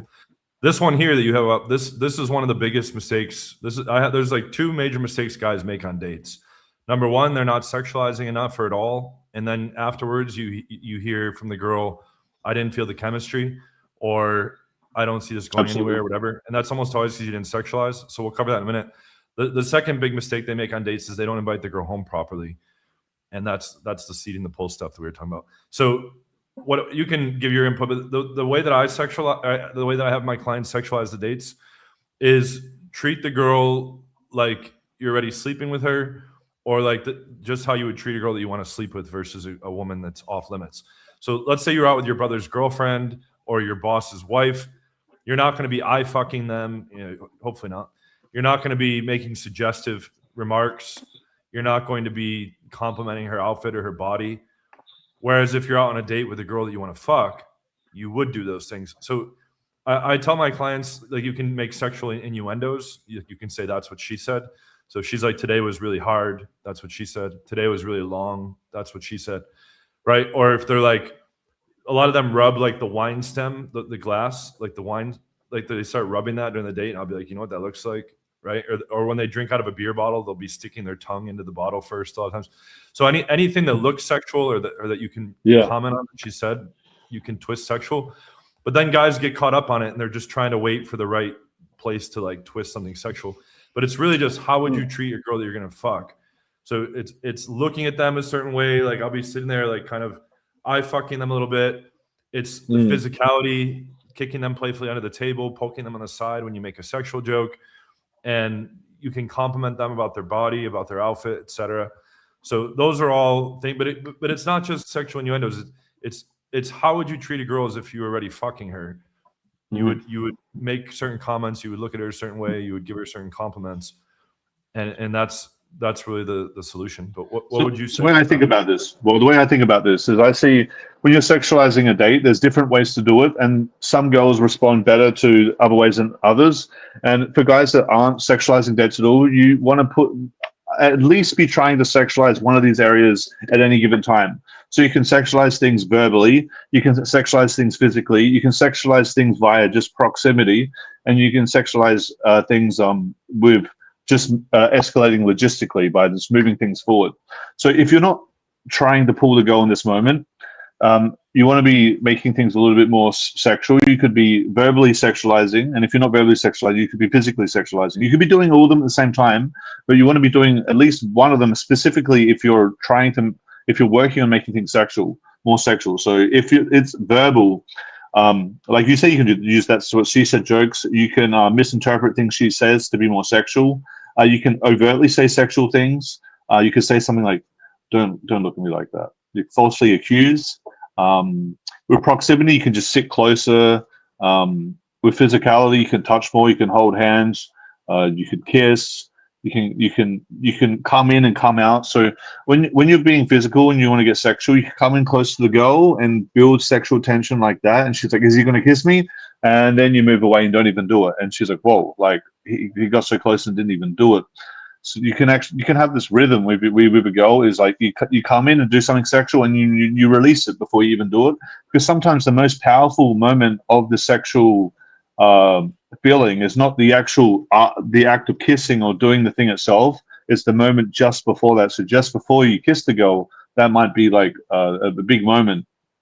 So you could actually come in and come close to kissing the girl and not actually do it, and that will have you'll have a good gauge of if the girl's into it or not. Sometimes I have the most sexual energy with the girl when I'm so close to them and I know I could kiss them at any moment, but I don't actually do it. And sometimes going in for the kiss might actually kill a little bit of the sexual tension, and it would be better to keep it there without actually kissing her, to keep it ongoing so she's still more interested. So there's different ways to do it. The most simple way to do it is just via proximity, just being closer to her in general, not sitting far away, and just having like body parts consistently touching. If your legs are touching all the time, if you're like touching hands all the time, very light touches, just throughout the whole date, that's a good way to do it. All the ways that work well, like being more sexual verbally. And if you can't do any of that, if you suck with sexualizing, just try to logistically escalate. Try to get her home. Try to move things forward, because then you at least have the chance of making things sexual when you get home, right? But if you're doing none of those things, that's why you're fucking up. If you're not verbally sexualizing at all, you're not like saying anything overt, or you're not like misinterpreting anything, or if you're not trying any dangerous sexualization or saying anything like you look hot in your bikini, or do you have a photo of this, like where you look sexy, or asking the girl what color is her favorite underwear, or anything like sexual. If you're not doing that, and if you're not like touching her much, not going into the kiss, you're not even sitting close to her, that's not good. And especially if you're doing all those things and never going for the pool, that's just nothing's going to happen, right? So you gotta at least be doing one of those things and then doing more. That's the way I look at it. Yeah. So yeah, if guys want to, I feel like if guys want to get more sexual on dates, they can try to just do one of those things at any given time. So they might. The problem is that guys try to play it safe, and they're worried that if they sexualize with a stranger, that she's going to be offended, or that it might make things awkward. And so since they don't do anything. Scared, yeah, since they're scared to do it, they just keep the conversation platonic or serious. The real risk is by not taking the risk itself, because the risk then is nothing's going to happen. It's paradoxical, yeah.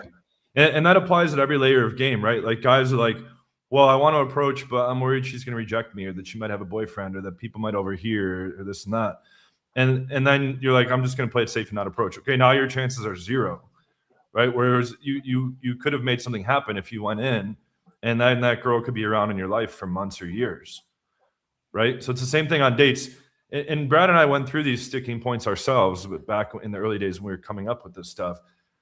I used to be afraid to be physical, or afraid to sexualize. I had the same concerns that a lot of you guys probably do right now. But once you need someone to tell you that they're expecting you to do that, and if you don't do that, they will punish you. And then when you go and try it out and just hope for the best, you see how positively they respond, and then that encourages you to do it more in the future. Yeah. But just know that if you don't sexualize, they will friend zone you, and they won't want to see you again. Yeah, you got to sexualize. That's just crucial. And when I first started, I was trying to sexualize, but I was very scared to do it. So when I did start sexualizing on dates, I did it energy wasn't there. So when you do something, you want to be congruent with it. So if you're sexualizing, you want to actually feel sexual. If you're saying something sexual, you want to feel like you're sexual and believe you're worthy of it. But I wasn't.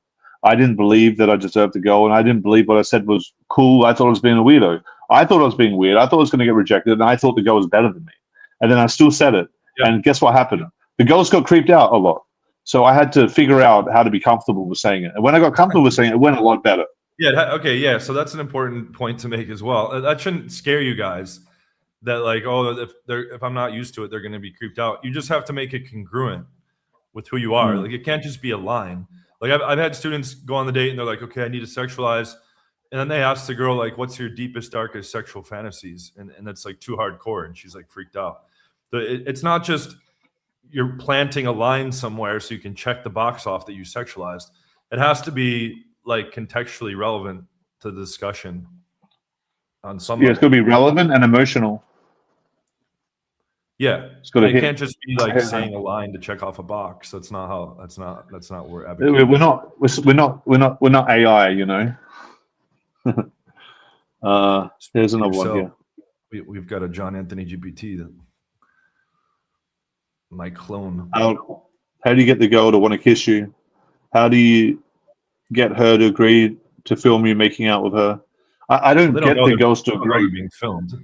Well, that's no. He's talking about when I'm using my phone. So the consent is implied, because when you pull out your phone and record, if she's looking at the camera and smiling and excited about it, that's called implied consent. Okay. You know what I mean? You could post videos of a third party filming you making out, and that's still allowed as long as that doesn't violate. That's still allowed. That's still allowed, right? It's in public. But, yeah, that's called public. Yeah. Let me go into how I get them to kiss. So I've been doing this for like almost 15 years now. I say, let me see the color of your eyes. I say, what color of your eyes? This comes from mystery. I said, I want to see the color of your eyes. So it brings your faces very close, and you just hold the distance. I'm like, I actually do the opposite. I ask them, what's the color of my eyes? Okay. Well, I also it works the same way. I talk about mine secondly.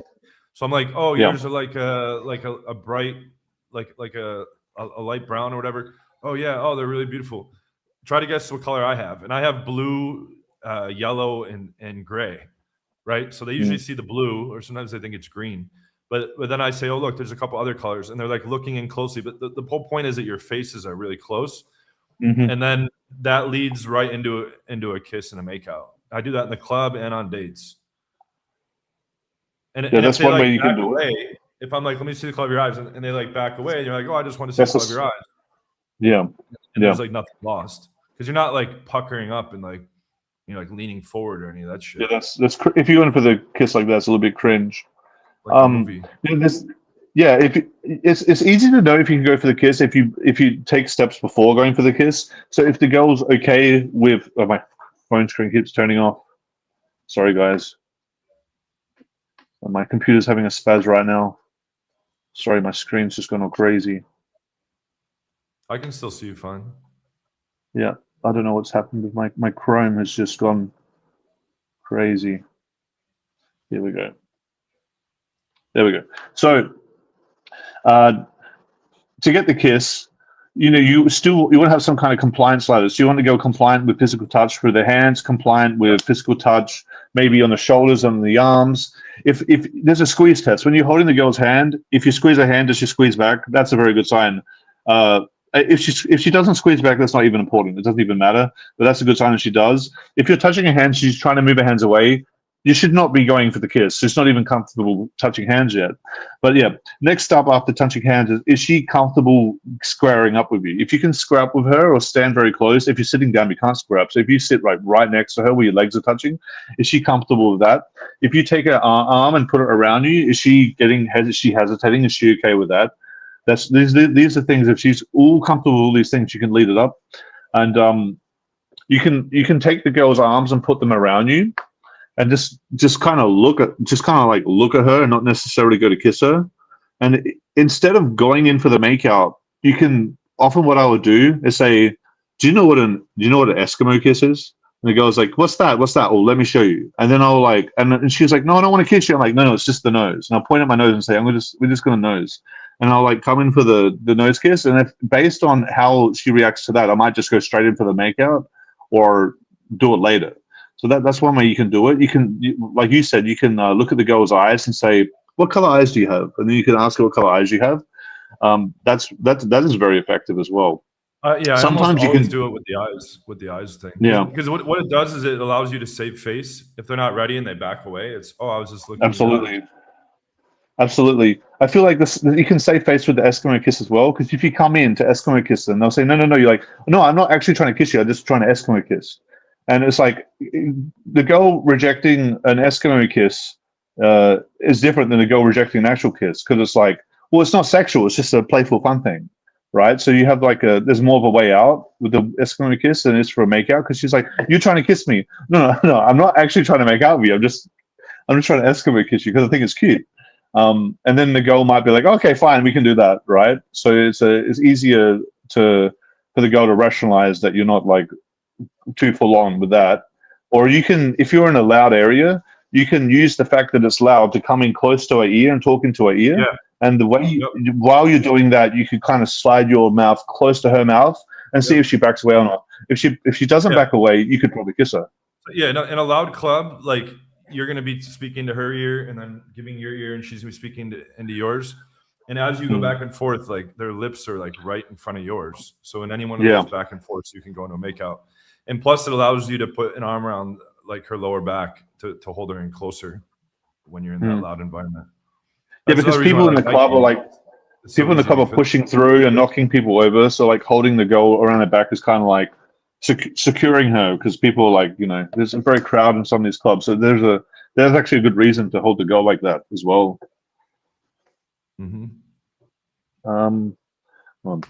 Yeah. I actually, when I used to go live on my YouTube channel, I only did like 1 hour lives max. So 3 hours is pretty good. We're not actually getting any new questions, so we've pretty much got to them all. We can sum this up pretty soon. But are there any questions here you want to get through, or anything you want to talk about?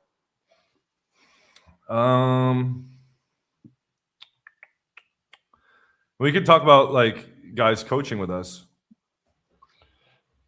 Sure, you can talk about that for a little bit and then tell people to click on the link or whatever. That's all good. Okay. Do you want to remove that comment there? Which one's that? The one that's yeah, up sure. Right now. Sorry. Yeah. So like, so Brad and I are running a mentorship program together where we can just quickly divide and conquer and fix any and all weaknesses that you're encountering. Whether you have issues with texting, with profile optimization, with what to message on Tinder, how to run a date, how to close a date, how to sexualize, how to keep the conversation going, how to fix your vibe, how to pull from cold approach, right? How to do night game and day game, how to keep the best girl or girls, and everything in between, how to get the hottest girls, how to pack your calendar full of dates. The first step, with that link in the description or the pinned comment, you can book a call. You'll speak to a coach on our team who will go through all your weaknesses and all your goals, give you a custom roadmap for fixing all those things for free, and then show you how we can, massively accelerate that. And what we do is we, get you to exactly where you want to be as fast as humanly possible. And most guys we work with are achieving their ultimate goal in the game usually within less than a month. I know that sounds, like it might be too good to be true, but we're plugging you in to all the optimizations that we've figured out over the past 2 decades, right? We have 60,000 phone number contacts, which means we've number closed tens of thousands of girls, literally. We've slept with thousands of girls. We have a combined body count of almost 3,500. So, we've essentially seen and done it all many times over. So no issue that you have is going to confuse us or stump us. We're going to know the optimal fixes for any and all weak points that you have and how to get you to your goals as fast as possible. So just click the link in the description. Yeah, book one of those calls, go through with the coach, the strategy session, and then we'll give you options about how you can fix those things with us. And for those of you that used to follow me on YouTube, as I said, I'm posting on Rumble every day and doing lives every week. John Anthony Lifestyle on Rumble. Someone said you skipped a lot of questions. I think you went through.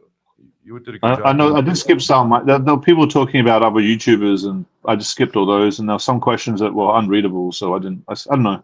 I didn't get that to everything, unfortunately. There was a lot.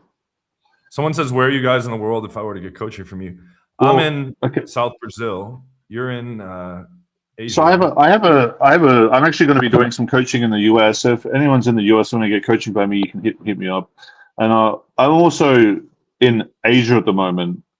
I'm not really doing coaching here at the moment. But if you want to get coached by me in Asia in the next 3 months, you can. If you want to get coached by me in the US, I'll be in July. I'll be in the US, and then after that, I could be anywhere. So yeah, if this guy's serious about getting coaching from me, you can hit me up on my IG or something. Probably would be in the US. This guy's asking, is Japan booked for the game? I don't know because I haven't been to Japan, but I'm actually going to be going to Japan soon, so I'll report back on that. Yeah, and also I have like 10 coaches that can run live programs anywhere around the world. So you can use that link in the description if you're interested in live coaching anywhere besides where we live.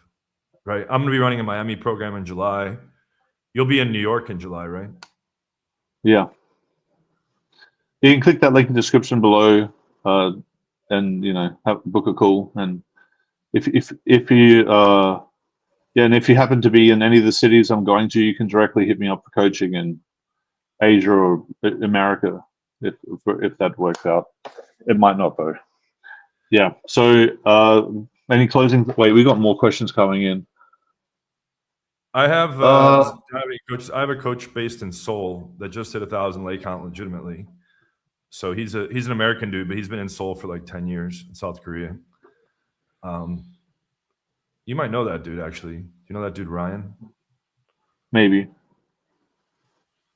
So yeah, if you wanna book a call, you can talk about that. You just click the link in the description below, or whatever.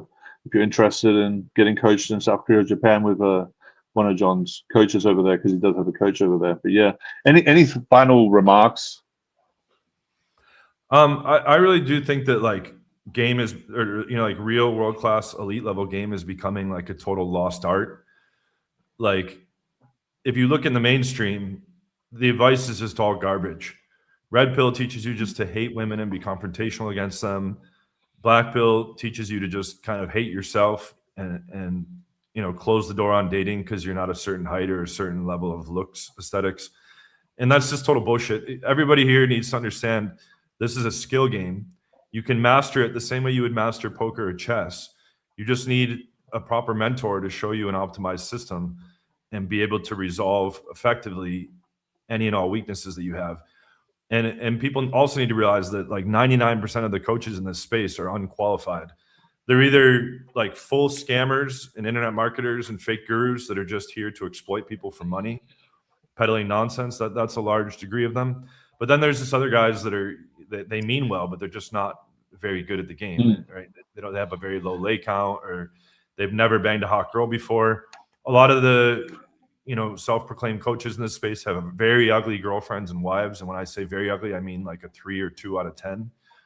And what does that mean? Does that mean that, he's very good at the game, but he just decided to settle with a middle-aged fat girl? No, it shows they have no idea what they're doing and no idea what they're talking about. So, even though there's a lot of channels that are a lot more popular than us or that have more reach than us, there's nobody that has our skill level and level of proof anywhere in the industry, not even close. There's not even a close second on social media. So I want people to understand that. Like, we have the most infield and the most receipt proof out of everybody. So if people train with us, you can be assured that you're getting literally the best quality coaching in the whole world, right? And it's not just, we're not just saying that because it sounds good. We actually have all the proof to back it up, right? We put our money where our mouth is in terms of how much proof we show. Like, do you know anybody else that's showing anywhere the level of infield or receipts that we have? I've done thorough research recently, and no, I don't see any. I wish I could. I really wish I could. It'd be interesting. Yeah, me too. I'd really like to see it, but I don't.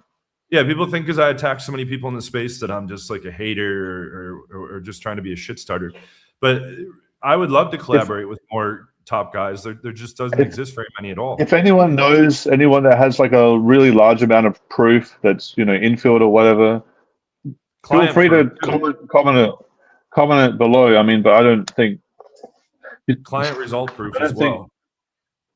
Yeah. Well, I mean, even without that, people don't upload much infield, and if it's infield, it's either POV infield or just the approach. They're not. People are rarely showing anything that leads to a pull to the door, and if they do, it's like just a once off. Yep. You know what I mean? Yeah. So it's not even. Yeah, I have over 100 pulls on camera recorded. I have over 100 pulls from start to finish.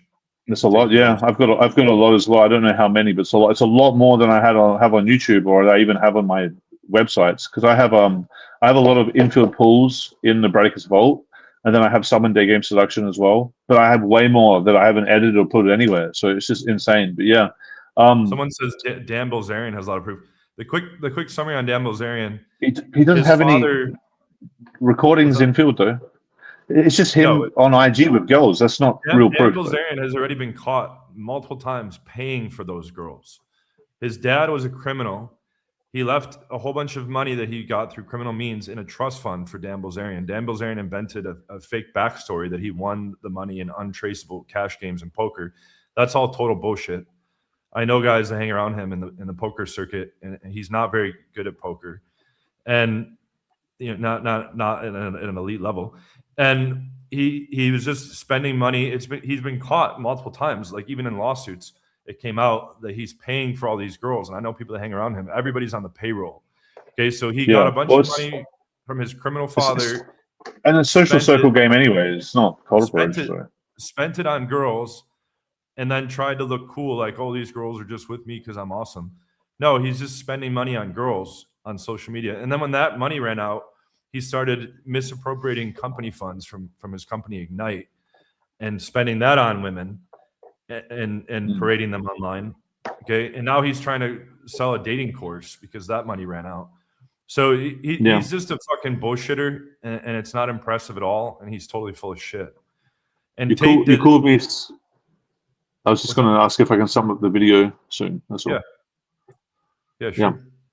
I don't really give a fuck about Dan Bilzerian, because when you talk about him, I don't care. I never talk about him. It's not even relevant to me. But I know a lot of guys. He's a big name out there. A lot of guys care about him, like Andrew Tate or whatever. I just don't care whatsoever about them guys. But yeah, there's some guys asking more stuff. But do we feel begging girls? Absolutely not, because that's illegal, and you can't do that. Even if I had consent of the girl, I wouldn't do it, because it doesn't serve any purpose of teaching anyway. That's just like fetishization. That's just porn. I mean, what are you guys learning from that? Yeah, John does have a new channel on Rumble. You can go check him out. It's just John Anthony Lifestyle. You search him on Rumble, you'll find him. But in summary, guys, if you want to learn from us and get coached by us online on John's program, you can book a free call and just have a talk. Find out where your sticking points are. You can click the link in the description below. I'm going to be coaching all around the world and doing my world tour. I mean, and if you follow me closely, you can go message me on any of my social media and just hit me up there, and we can have a chat. And yeah, just keep staying tuned to my social media. Me and John are going to do some live streams potentially in the future very soon. We're going to do live streams on his Rumble as well. So make sure you do follow him on Rumble if you haven't already, and then you can see me on his Rumble as well. And yeah, it was a pleasure to have you on here, John. This is my first live stream, and couldn't think of anyone else more legit to have on here for the first live stream. So it was great. Thanks, man. I appreciate you having me. We did you guys can see on my Rumble channel, me and Brad did a long live on this past Friday, where we were going for like 4 hours, and we did a different stream together on my channel. That was like 6 hours, 5.5 or 6 hours, where we went through it was insane, all the different places we've lived and visited, and kind of ranked them, the pros and the cons for getting girls. And I'm cutting that up. I'm cutting that up for shorts for my IG, so some of that might appear on my IG, but just little snippets, I guess. Yeah. All right. Somebody also pointed out that I have a free Discord. Someone said best game community out there. Would be cool to get Brad in there. I'll send you the link, Brad, after this, and you can pop in there and just chat with guys as well in there. You should give me a special role in the Discord. Yeah. Oh yeah, we can make you a moderator or whatever. But like, not moderator, just like give myself a special name in there or something. Oh yeah, like a highlight. Yeah, everybody puts their lay count. There's like 1,700 people, but it like requires you to like fill in your lay count so people can see. Oh really? That's cool. That's cool. All right, yeah, I'll join. Why not? I used to use Discord for cryptocurrency stuff usually, but yeah. But if anybody wants to join that, if you go to any video of mine on Rumble, it's in the description. Okay, Join the that's Discord awesome. for free. All right, you guys go and check John's Rumble and check the description for his stuff on there as well. And if you do want to get if you are interested in our the joint coaching of me and John, do click the link in the description below, and don't hesitate to message me on social media if you want to talk to me personally or anything, because I do reply to messages on my Instagram, on my Facebook. But yeah, guys, it was a pleasure doing this video. We'll probably do a new one soon. I'm going to end the live stream now, okay? Cool. Thanks so much, guys. See you later, guys.